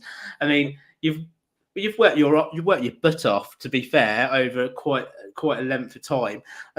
My channel itself is, I can't remember now, it's nearly coming up to 9.5. I mean, one of the things I do as a YouTuber, I don't know about you, Lee, but I have set myself goals and I have my 5-year plan. My goal, I mean, I don't often hit the goals, but my goal was to get to 10,000 subscribers by the 1st of January, obviously 2024. I don't think I'm going to get there yet, but what was it like for you on your 1,000? Did you put yourself any kind of goals down, any kind of times that you're trying to work towards? I sort of tried not. 1,000 was always, everybody wants to get to that 1,000. For sure, it's the first it was the first big milestone. They've moved it now to 500, but even when they changed it and I was at I think 700 and something, I was like, no, the 1,000 is what I'd love to be at, and I still find it quite strange that 1,000 people watch some crazy old dude with his dog riding a motorbike. It's because it's good. That's why it's good content.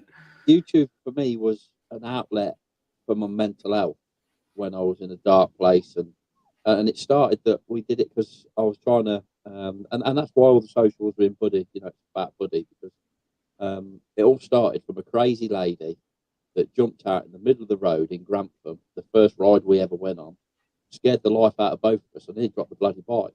She's taking pictures of us, just she was in awe, and when I pulled away from that traffic light, I thought to myself, maybe I can use this to raise money for charity.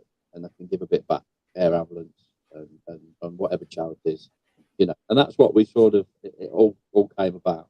But on the flip side of that, it also really did help with my mental health, because it gave me a creative outlet, something to do, because I didn't have a clue.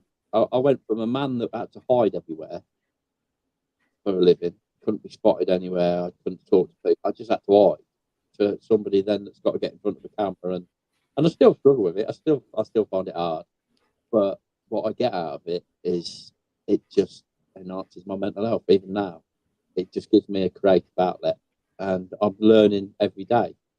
You always strive. It's YouTubers like yourself that inspire people like me to try harder. Because yeah, I put a lot of work in it, but you graft. You and I've had this conversation with Sidekick. You proper graft. You really put the graft in, and you reap the rewards in the way that you built your channel to where it is. But it wasn't handed to you. You grafted to get where your channel is, and you still do.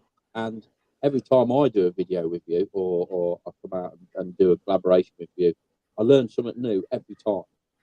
And that even when I've done a video, I go, yeah, Alan would have done, he'd have done a bit more off-bite about that, and I should have done this, and I should have done that. And it's a learning curve, all the time. For anybody starting out, I think if you're starting out, I think you're going to be famous or make money out of it, don't bother. Yeah, it costs a lot and takes an incredible amount of time, doesn't it? I'm lucky I've got a really good wife that's quite, understanding the fact that she's let me spend the money on the camera gear and everything else, and lets me have the time to go and do it, as well as sitting in my little man cave here hour on hour with a set of earphones on, editing, trying to get 6 hours of footage down to 15 minutes or 20 minutes. Yeah, it's a lot, isn't it? It's a lot of work. It is. But it's what you get out of it. Whatever you put into it is what you get out of it. I definitely think the one thing that I've been doing it for, I can't remember how many years now. I keep doing it every time. I go, is it 3? Is it 4? Is it 5? But I think the biggest thing what a lot of people don't get about the world of YouTube is they think it's all about numbers. It's all about getting the amount of views that you can possibly get. It's about hitting as many subscribers as possible. And like I said, we all put ourselves or give ourselves goals. Like I said, part of my 5-year plan is I want to go full time within the sort of 5-year plan. And for me, this is sort of, I made this plan the other year, so I've still got a little time to go. Yeah, not from when I started the actual channel itself.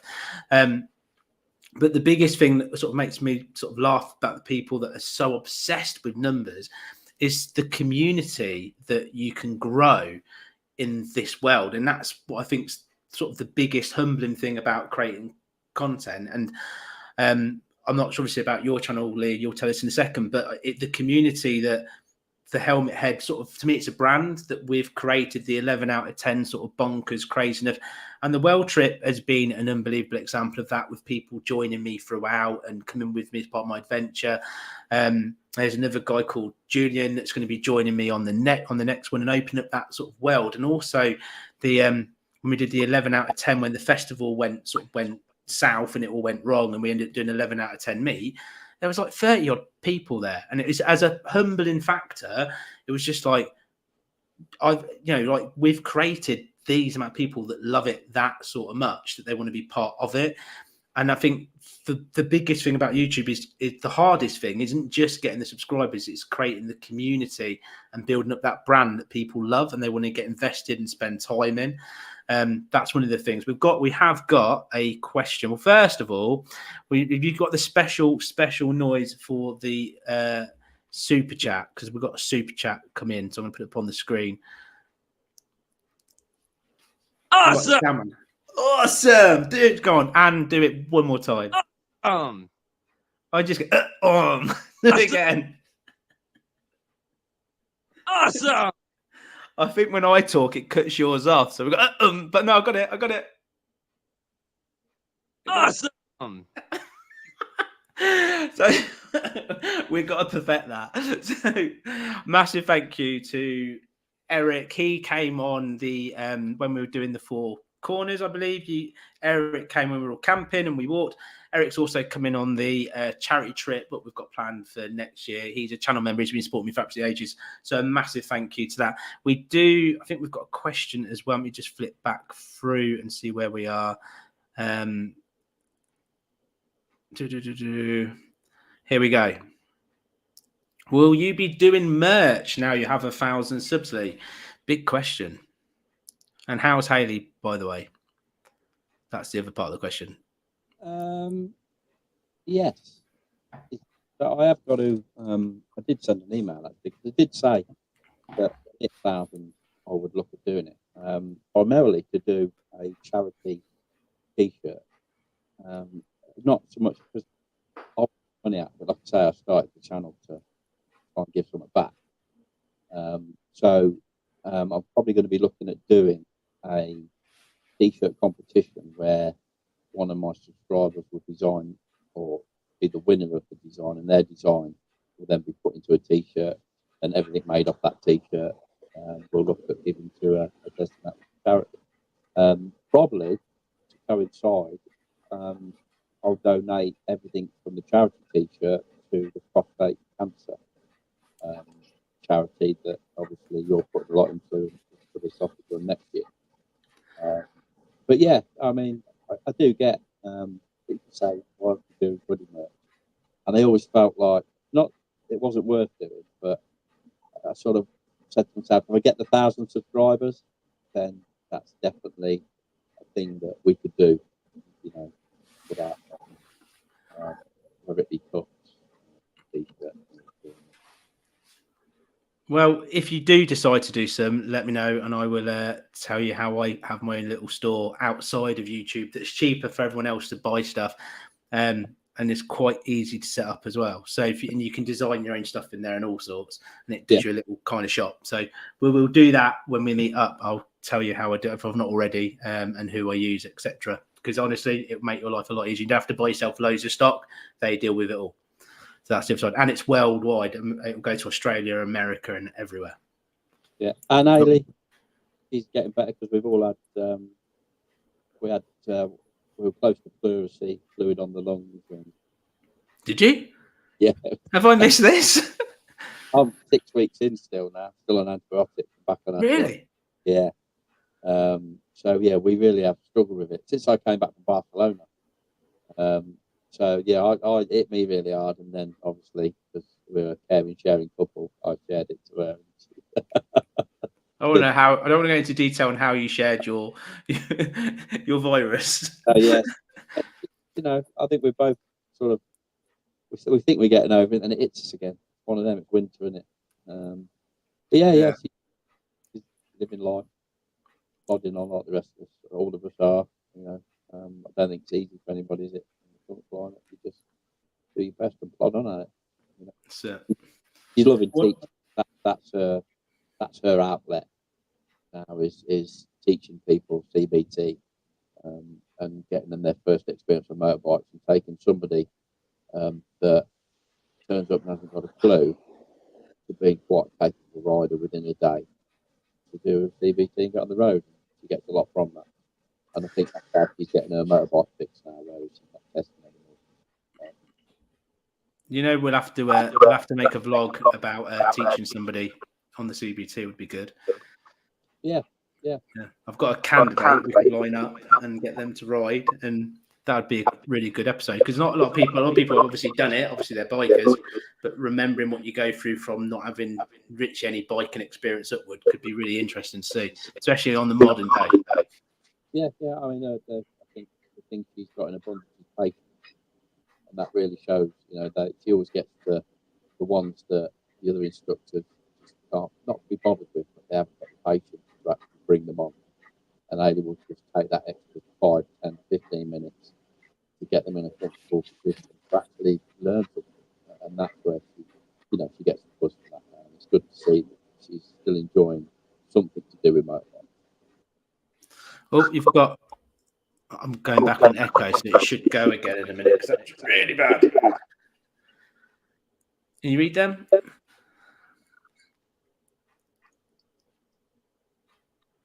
Right. Also, it's really bad feedback again. I can hear it. It's. I'm going to try and stand back from the mic. Is it me? Hello. Oh, it's going. Is it going? Anyway, we've got another super chat.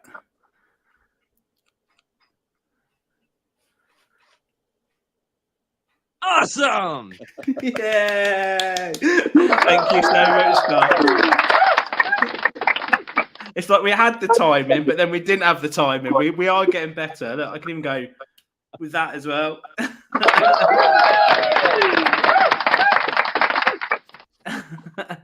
Right, back to advice for YouTube and talking about the world of YouTube. I mean, I go back to what we talked about earlier about grinding, and it's like I really appreciate exactly what you said, because it is, you do literally, it's one of these things where it's like you live and you breathe it almost to make it work. So it's, whenever I'm not doing my day job, I'm pretty much either with my kids or I'm out filming. And even this weekend, in the last couple of days I've had off, they're all come out, but it's vlog after vlog after vlog. So to go anywhere on YouTube, it's not, you can just strap a camera to the front of your helmet, and you can just go out for a ride and film it, and you might get a few views, etc. But creating content for me is something, this is an example, what a part of the advice I'd give is that if I switched on a YouTuber, I don't know who they are, and I press play, and it's literally straight away them on their bike and they're going like, oh, I'm riding down the road I'm just going to go and do this, and I'm going to go for a coffee, and I'm going to pick up some lunch, whatever. Just the first few seconds of them just on their bike riding down the road is enough for me to go, actually, I want to move on to the next one. So one of my biggest advices has always been, it's been to everybody I've ever sort of chatted to in the YouTube world or ever tried to help, is that first of all, it's like connect with your audience, speak to the camera, hold it up, speak directly to them, and mix up your footage. So do that introduction, talking to a person. Don't do it as you're riding down the road. Tell them what you're going to be doing, and then move on to the road. And then the other side of it is when you're riding, what I find is that if you've got one camera and you're on a fixed point, I look at it like, it's going to sound really bad when I say this, but look at it like a goldfish. Everyone has the retention of 7 seconds. So if you're not changing that camera angle in my opinion, every 5 seconds to going forwards to going back. So I have the two cameras, one facing me and one facing the road. You can swap between them, and that's engaging because it's constantly changing. And that's what I like to do. So I do a piece to do with that, and then I'll go back to talking on camera, and then I'll mix up again either with a 360 shot, or I'll get the drone out and get some cinematic shot, or I'll get off, or I'll talk to it. And what I'm saying is that if you have to keep breaking your sort of footage up, so come up with a story that you want to tell, and then you break your footage up throughout the day. So it's not just one continuous thing. When you're holding up a camera, or when you're talking to it, or you're riding, you're talking to it, it's got loads of different breaks. And that's kind of the basics of the beginning of what I'd say of what you need to do when you create a story. But first of all, whenever you start, give it the hook, give it the introduction. And even if it's a silly hook, like, welcome back to the channel. Today, I'm going to ride over a mountain, just to start getting the hook going. That's another thing as well in the beginning. So I'm now going to move it to Lee to give some of his advice on sort of some of the basics. What would you suggest to somebody to do? Just be yourself. Don't try to be somebody else. Just let your personality shine through. And you know, and for me, I say mine's at 1,000, and it's been a slow road, but I was never in a rush, because I've been lucky that, going back to what you said earlier, I ended up with a really good community of subscribers, and I haven't had to deal with trolls or nasty comments, and I thought I would have to deal with a lot, you know, ugly old biker dude with a chihuahua on his motorbike.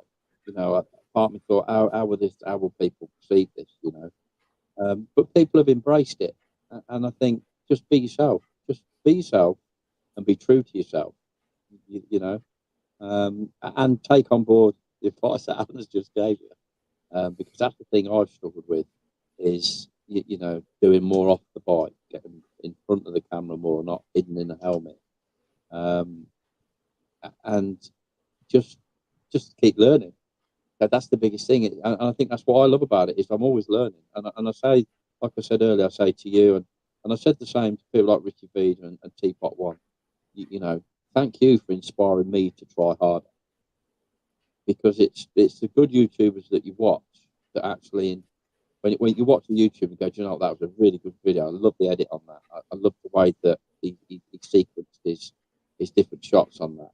So when you go to do your video, you know, you make it about you and your style, but you've taken on board how to actually maybe be a little bit better.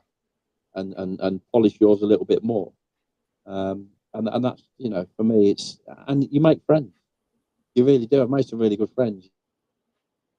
Yourself, Sidekick, Steve Bolter, Mr. Happy, just lots of people that, you know, community, isn't it? Before this, yeah, it is that community of people, and I love the comments. I love talking to people in the comments. You know, I love it when people comment and then you can just have a bit of banter back or just say thank you, even most appreciated. You know, it just makes you feel like I can't wait to get out and do the next video, because you feel then like you really do have to keep giving something back to the community that take time out of their day to sit down and watch you chatting shit. You know, about your life and the things that you enjoy, whether it be motorbike, camping, you know, whatever your niche is. Just be yourself, be true to yourself. That's good advice. You know what? It's quite what I quite literally really liked about what you just said about being yourself, because you can't fake being here because it doesn't work. You've got to be the real person that you are.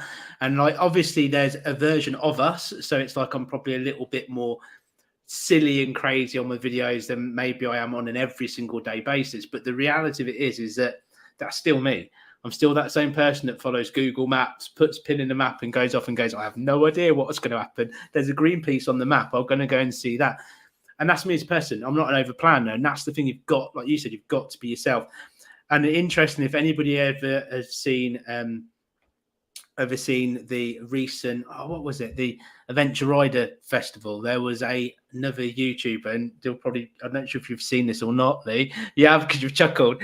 And her advice literally was, don't be yourself. And it's there going like, how can, and I saw this on someone else's video that again is Mr. Ashworth, that built Ashworth, the world trip bike. He went and I had a chat with him about it as well. And it's like, that's the worst advice in the world. Like, you can't tell people not to be themselves. Like, don't be yourself. It's like, then you're pretty much like, how can you keep it up? How can you not be you? Because very quickly it's like that will crumble and people will see it. Same as, you know, like the reviews and stuff on the channel. Like, there is companies I turn down because if I turn around and say I'll just put every single thing that gets sent, there's going to level of you going, well, that's not very good. Do you know what I mean? It's like, you've got to sit there and you've got to have some dignity, be yourself, and say, actually, it's not that amazing. Anyway, jumping back to literally going back into the comments, we've got Monkey Dicks. Now, Monkey Dicks Adventures, I remember his first ever video. I've spoken about this before on the actual channel.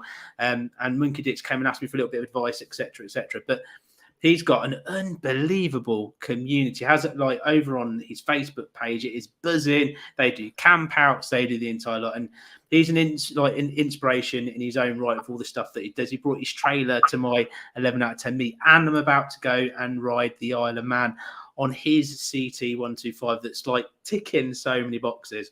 So I've got that coming up. But dude, you're awesome. Full stop. You don't need to fake me because you're just cool dude. Right, I'm going to go for a wee again because I have the bladder of the pee, and we have a couple of questions as well. So if you've got more questions you want to ask, we'll go a little bit more into a few more things as well.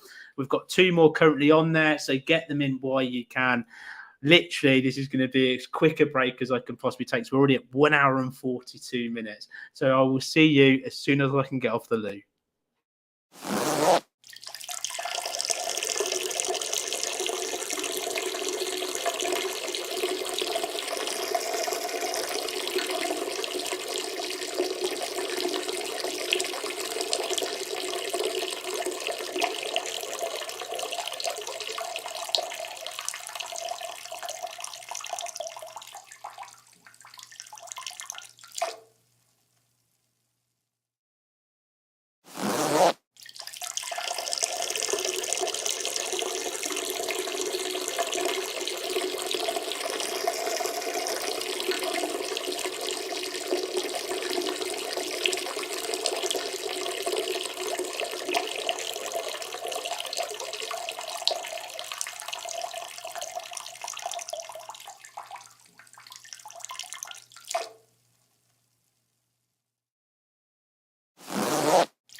Well, we are back.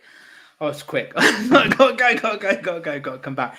So we've got literally some more questions coming on. But just before we do, one more thing I want to quickly talk about as well is the negative side of YouTube in regards to the comments. What you kind of touched on in the previous one that we're talking about, Lee, is that I always class it like you've got to have almost the rhino skin style, because for me, at the level that I'm at, I'd say that 90% of my comments are really positive and supportive and unbelievable. And then you've got kind of probably about 10% of what I like to call, I won't say the word because I'm not allowed to say it properly because I'll get demonetized, but they're versions of trolls or people that generally I want to be, I would say 5% are people that are quite horrible, quite nasty. Then you've got the other 5% that people will tell you what you should have done and how you should have done it because they have to make their opinion known, let alone it's like, for example, would be like, because the way I plan my trips and the way I do it, they'd be like, well, you should have gone and seen this. You should have gone and done that. And if you'd done this, it would have been fine. And you're going, well, that was 2 months ago. That wasn't today. And I can't go back in time and do it. And that's not how I do it.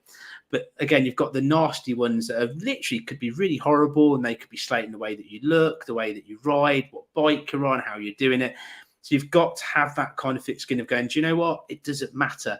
One of the things that annoy me on regards to the YouTube world is that in our YouTube Studio app, unless you literally give that person a heart, that comment stays there. So I reply to all the nice comments. And then if it's not nasty, if it's nasty, I'll delete the comment. But if it's like mediocre, I'll just leave it. And what you find is when you do look, if you've got no more new comments, say you've checked 10 minutes later or whatever, you've got all your nasty comments telling how bad you are.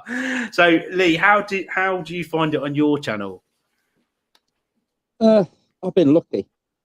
I really have, in the sense of the community I got really good. I think I've had probably, I can count on one hand, 2 people. It's because you're so lovable. You're like that person you want to give a big hug to. Well, I think it's the dog. I just think they can't bring themselves to a dog, maybe. I mean, the one, I did a short about it. I just put back, and I always said that's what I'll put back now, is because obviously I answer as Buddy. And that pretty much is I'd like to sniff your mother.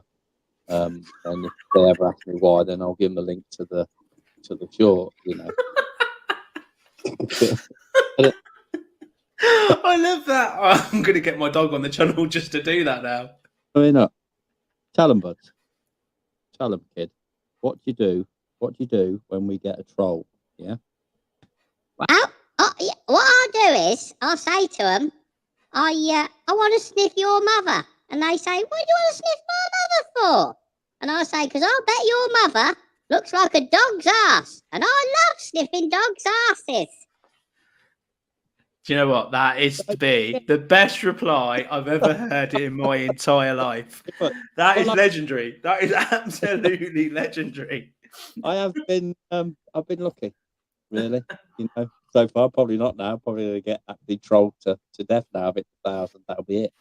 It's the bigger you get, it's sort of like all these things. But the more that you get. I mean, I sat down, met up with Darren the psychic the other day, having a couple of beers, and we were chatting about a similar thing. And we think it's the same person who's going, I had this comment that said this one. I had virtually the same thing, and it's like somebody, this person was saying to me, at least, they were like basically saying that with the Africa trip, like, you're always negative everywhere you go. It's negative, and I'm going, am I? I don't think I'm negative.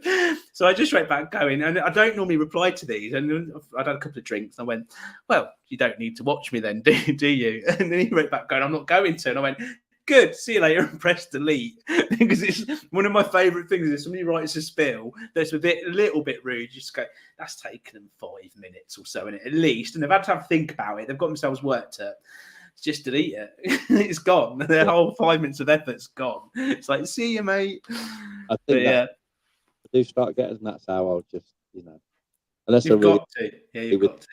In the, you know, the dog sniffing, the bomb sniffing scenario, I'll pretty much just delete them. I've been lucky. I really have. I've got a really good community of people, which for me, I think probably that will be something I'll have to learn to cope with as it gets bigger. If it gets bigger. I just look at it like this, that I class it as the Marmite of YouTube. We are all that. You either love it or hate it. We say the same. I hate Marmite. I can't stand it. So I love just butter. But either way, we're the Marmite of it. So it's like someone's going to love you, someone's going to hate you. And that is just the way that it goes. You can't please everybody. Even music, like Shen, me and the Psychic talk about it, the music choice. I put literally my vlogs and the music I put on is because I like the track. And then someone go, your music's really rubbish. And you're going, well, you're probably into like, I don't know, heavy rock with like, and it's just not my cup of tea or something like that. And I just go, it's, you know, you're making your vlog your way. You can't please everybody, no matter what you end up doing. Right, shall we jump into a question? This is an interesting one. So Paul says, are you going to update the opening credits away from the Himalayan? To be fair, it is about time I updated it, and it should really make it more about Ashworth and doing the same sort of clips. The thing of it is, though, I really like that intro. I just like the little pictures and the way that it goes. It took me blinking ages to make it, that I go, everything I do, I want to do better. And it's like, how would I make a better intro? If you go right back to my first intro with the Triumph Bonneville, and then you go into my next, my first intro was Boots, wasn't it? And stuff. And then it was the Bonneville, and then it was into this.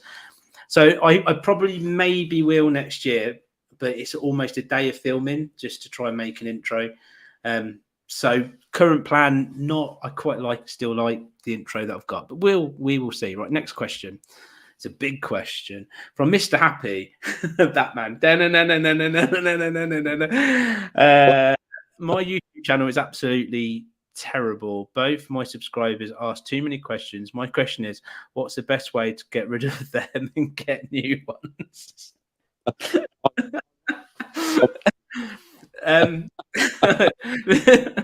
The simple answer is create a new channel, because you'll be new. So start all over again. It's an interesting fact to saying what I just said. So the way YouTube works is the algorithm is it builds up information on your channel. So when you're new, it has no information at all. So you're more likely to get actually a better push as a brand new channel currently than you are as an older channel. But then it's keeping the audience that are interested in it, basically, to keep that channel going, if that makes any sense at all whatsoever. Have you got any advice for Mr. Happy? Keep going as you're going. I'll keep driving to you. I quite like these shorts. It always made me laugh. Is it just shorts? Mostly just shorts? Yeah, quite a few. You mean you're not subscribed to it? Oh, come on. It's going to sound really bad now. I probably am, to be fair, but it's me and somebody else then. So talking about shorts advice, and I've tried to dip into shorts, and you've done quite a few shorts, so you're probably better off with advice than I am with shorts. But from my understanding of it now is where they can let you take long form content, what I do, and chop it up into bits to make shorts, doesn't do very well. It does really bad. I'm definitely a long form content creator. What I'd suggest to do with shorts is make a short to be a short, so it's got a story by itself, but it's just for shorts. What do you think, Lee? Shorts was an hard one for me, and I think at the time where I really invested a lot in shorts, it was obviously when I gave Buddy a voice, and I still like, I still do the odd one. I don't do it. I try doing one every day virtually for a month, and you just get into this rut of trying to please everybody. So you start doing shorts, then your long format subscribers start leaving, and then you start doing just long format and your shorts, and then I thought, oh right, so I'll start doing a separate channel for your shorts, and that was more work, and then you're neglecting your long form, and in the end, I got myself in such a spin, and I was like, look, go back to the root. What did you start doing this for? And was it to chase the numbers, or was it just feel creative and enjoy doing what you do? And that's what I did. I just went back to just doing what we do. And I'll do the odd short when I think I've got, rather than trying to make short footage, when I've got, like when Buddy was hiding on the bed under the pillar, that became short because it made me laugh, So I tend to do shorts on things that make me laugh now. And if that makes me laugh, then hopefully it makes other people laugh. And for me, the shorts, if it makes people laugh, then a smile a day is a beautiful gift to give. to give or receive. But just don't chase the numbers. I think if you're going to do just shorts, then dedicate to just doing shorts. Yeah, I think you're spot on, to be honest. I think you're right. I think they do say there is a balance between doing long form and shorts. But I think you're right. I think it's very hard to find that balance. Yeah, so there's a guy I follow, Nomad Brad, who's hilarious. He's gone off the radar, like he had a bike accident, but he pretty much just hammered shorts out on doing Uber Eats stuff. And he's a funny guy, and he hit like 100,000 subscribers. But he wanted to get into long format videos, and he can't do it. it's a different world, isn't it? That's the They thing. don't accept it. The 100,000 subscribers he's got will not accept his long format video. They haven't got the patience for it because they're swipers. They swipe left, they swipe right. You know, they swipe up, they swipe down. Whereas I think for me, I'd rather do the long format and put my time into that because I get more out of that creatively for myself, and the odd short just to make people laugh.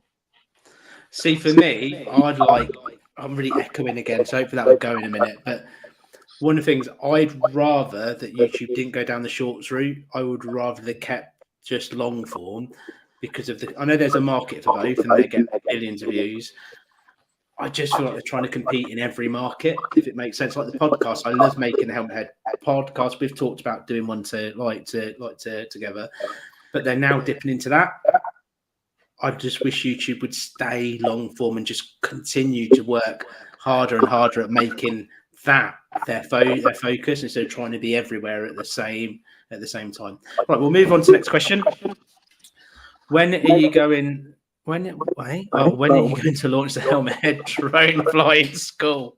Oh, do you know what? Do you know what the hardest thing in the world for me is currently not having a drone, because I've got one abroad and I almost brought that back this time because it's so difficult. Like a lot of the reviews I do, if I could have had the drone flying and done the distance tests and stuff, it would have made it that next level. So I've got to sort something out because it's at the point where it's like I can't keep going without. It sounds daft. It's like a bag of tricks, and I'm so lost my trick in regards to some of the stuff I do now. The DJI Mini 4, I mean, it looks incredible. If anybody's into their drones or anything else, but this has got the first time. So this is an example. There was a company called Sky Duo. They made the Sky Duo 2 drone. Had all these sensors on, and to follow you, it was like next level. DJI couldn't touch it for a couple of years. Well, with the Mini 4, they've pretty much brought out. They've brought pretty much a 360 for avoidance. What means that if you look at some people's videos and it's coming almost for a forest, or it's got sort of hill stuff where a lot of the follow me stuff, it'll end up crashing because it just can't see it in time. And what they've done looks next level.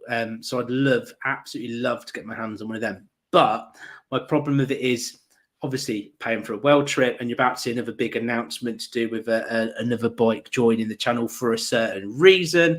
Bike Buddy knows all about this because he was the first one that sent. Well, it's his fault partly I bought it, and secondly, I sent him a picture of it because he went to me, "Have you bought it yet?" And I was like going, "Yeah, I have." So that's all coming out, and my focus on the business side of things is to put the right bikes and the right things in the right positions, and the drone is a must, but also a must that might have to wait at least another 3 or 4 months. We'll see. I need to replace it, but I also need to fly back and do the next leg of the adventure. Right, where are we up to now? Question. Oh, here we go. So ST180, is that 0 or O? Question, another drone question. Geo-lock zones, do you have problems when abroad or all the places? So just easily to answer that. I don't know if you've got a DJI drone, but what I find generally, I've not had any problems anywhere abroad whatsoever at all. And the one thing that I love about it is if you can't fly, it will tell you can't fly. And even if it's what they call there's like a mid section on it where you have to authorize it to say you're basically be cautious when you're flying as well. So I've used non-DJI drones like years ago. They don't have that feature, so you can't go wrong. If it says don't fly and it's near an airport, don't fly. If it says it's a warning zone, don't try and go crazily far away where you can't see the drone. They've literally got that box ticked. So I have no problems. It always connects, always does what it wants to do, and it always flies. Oh, here we go. Oh, Smith your mother's t-shirt merch. Sorry, I just saw that come up. Come on, you've got to make that. I'd buy that. You've got to make that. Awesome. I love that. Don't you love that?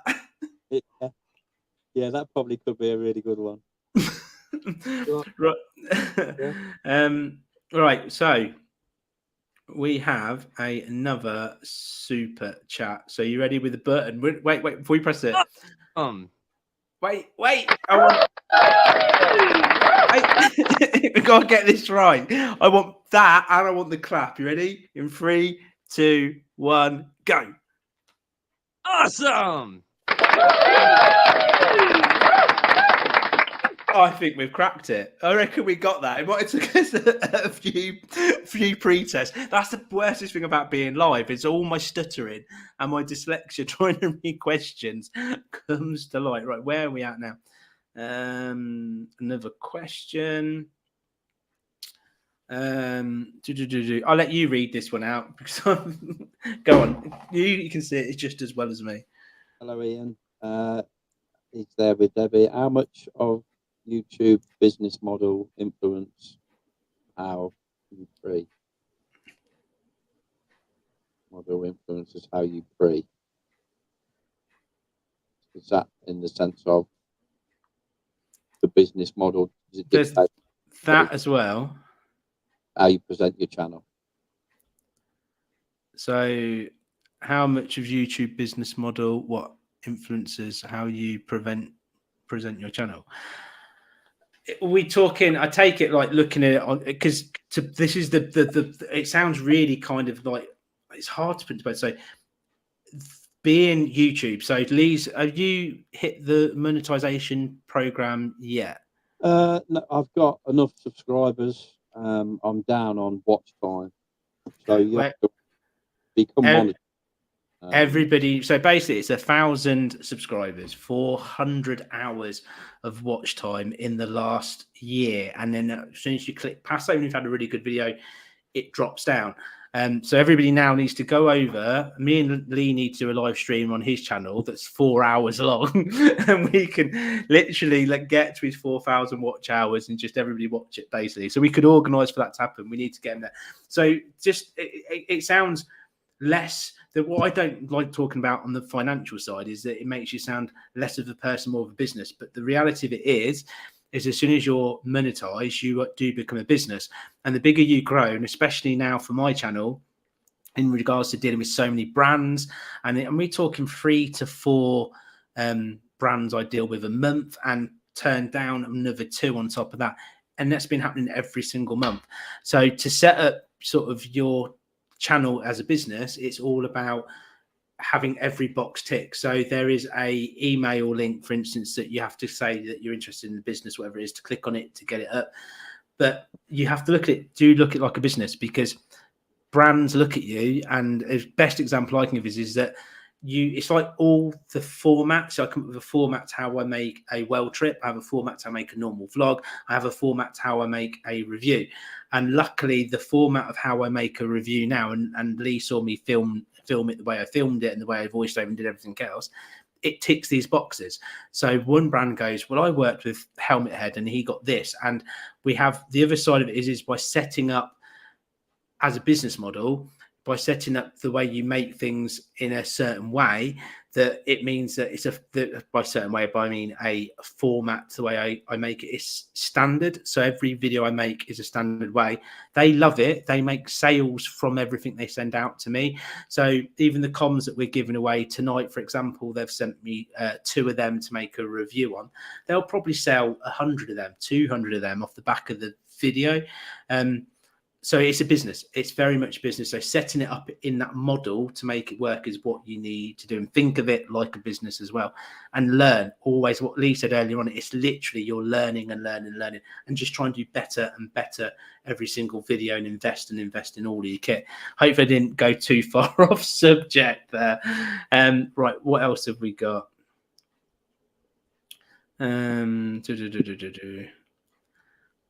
So I think we're coming towards the end of the comments. Enjoy both channels. So Matt Biker's been on. He's saying good night. We have been going for over 2 hours.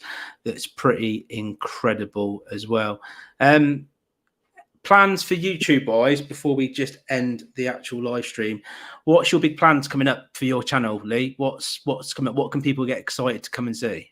No, obviously I strive to get better every time. There's obviously a bit more on the scram now. The scram I'd like to do. There's a bit of tent camping I'd like to get done this winter if we get some snow. I thought about doing some how to be a better rider videos to sort of break down the advanced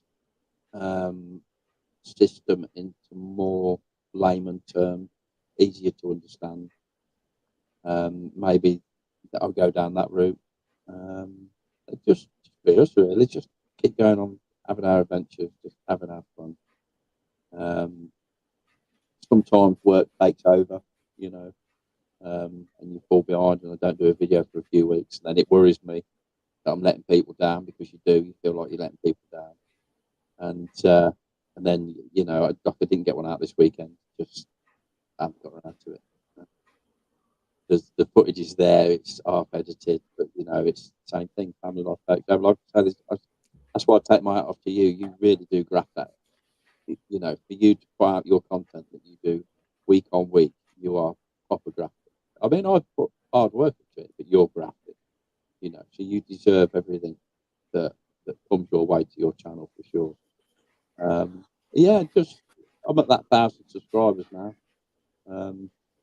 I'm not one for chasing numbers. I'm so happy I'm at 1,000. To be fair, Doing well, dude. It's good content. It really is. I think the merch will be the next sort of thing I'll put my time into.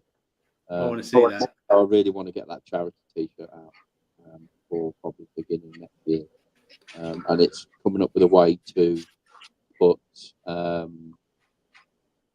to put it out there as a competition. So either, you know, the subscribers themselves or even the kids can come up with a charity T-shirt design. We pick a winner from that, and then that T-shirt will go into production, and whatever profits come off that, I'm not interested in taking a penny out of it. You know, whatever profits come off that T-shirt will go to the charity. That's why we started in the first place.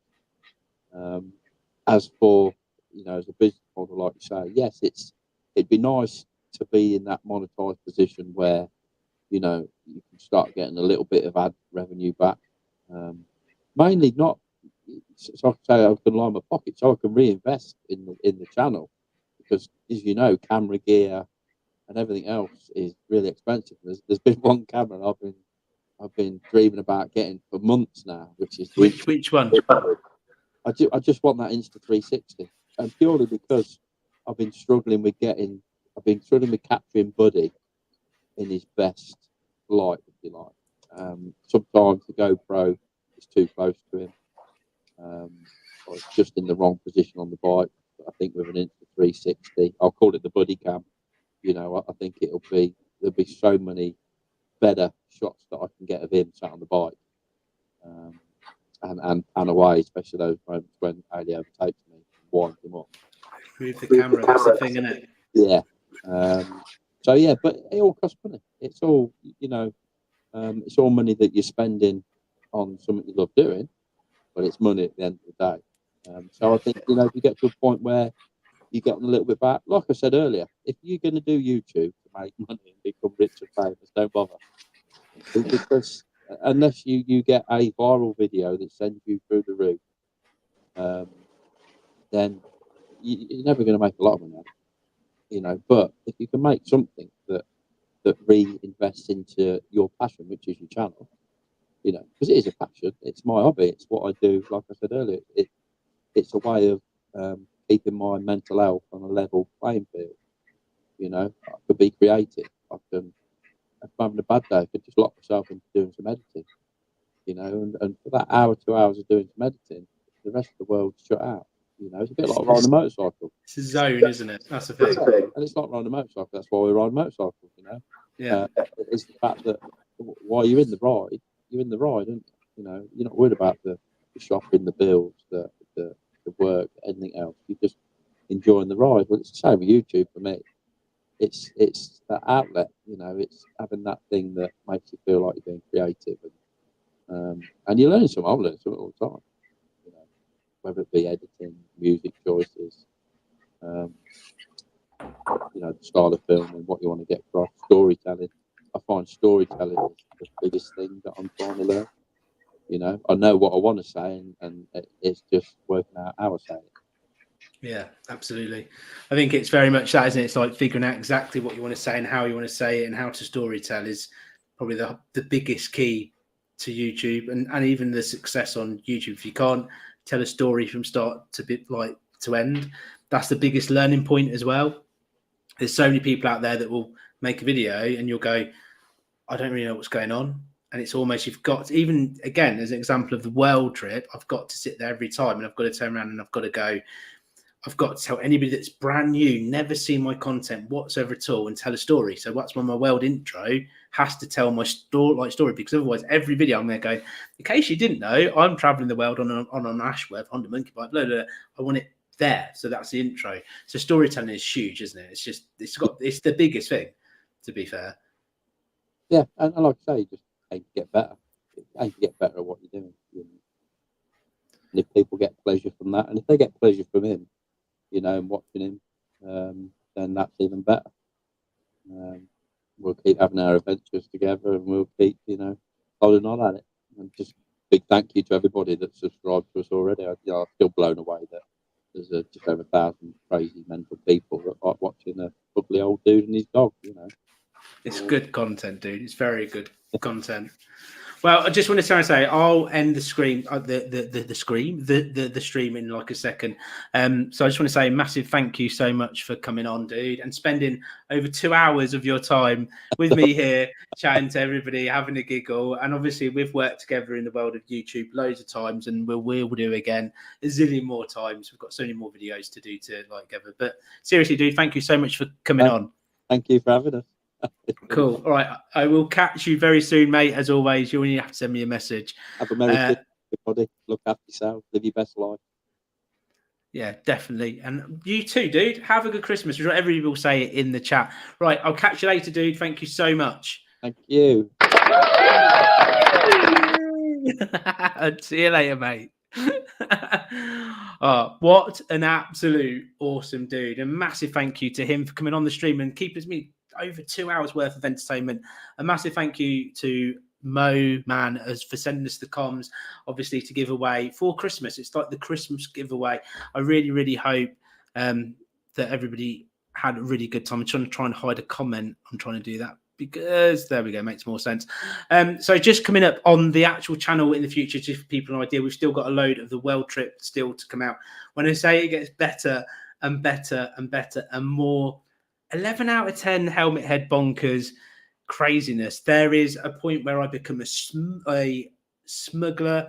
Everyone told me to go hunting for snow. I went and found snow, risked my life doing that. And because I got brave after doing that, I then went and risked my life even further and almost died in another episode. So we've got everything coming up on all of the extremes absolutely possible. But thank you, everybody, for the super chats, the support, and being here. And I can't wait to release the next episode in the world trip and so much more. Plus, there's a brand new bike joining the Helmet Head stable that will be announced very soon as well. But anyway, all of you take care. Thank you so much for being here. And just basically go out, create YouTube channels, have fun, and just enjoy life. See you soon. Bye-bye for now. And got to hit end.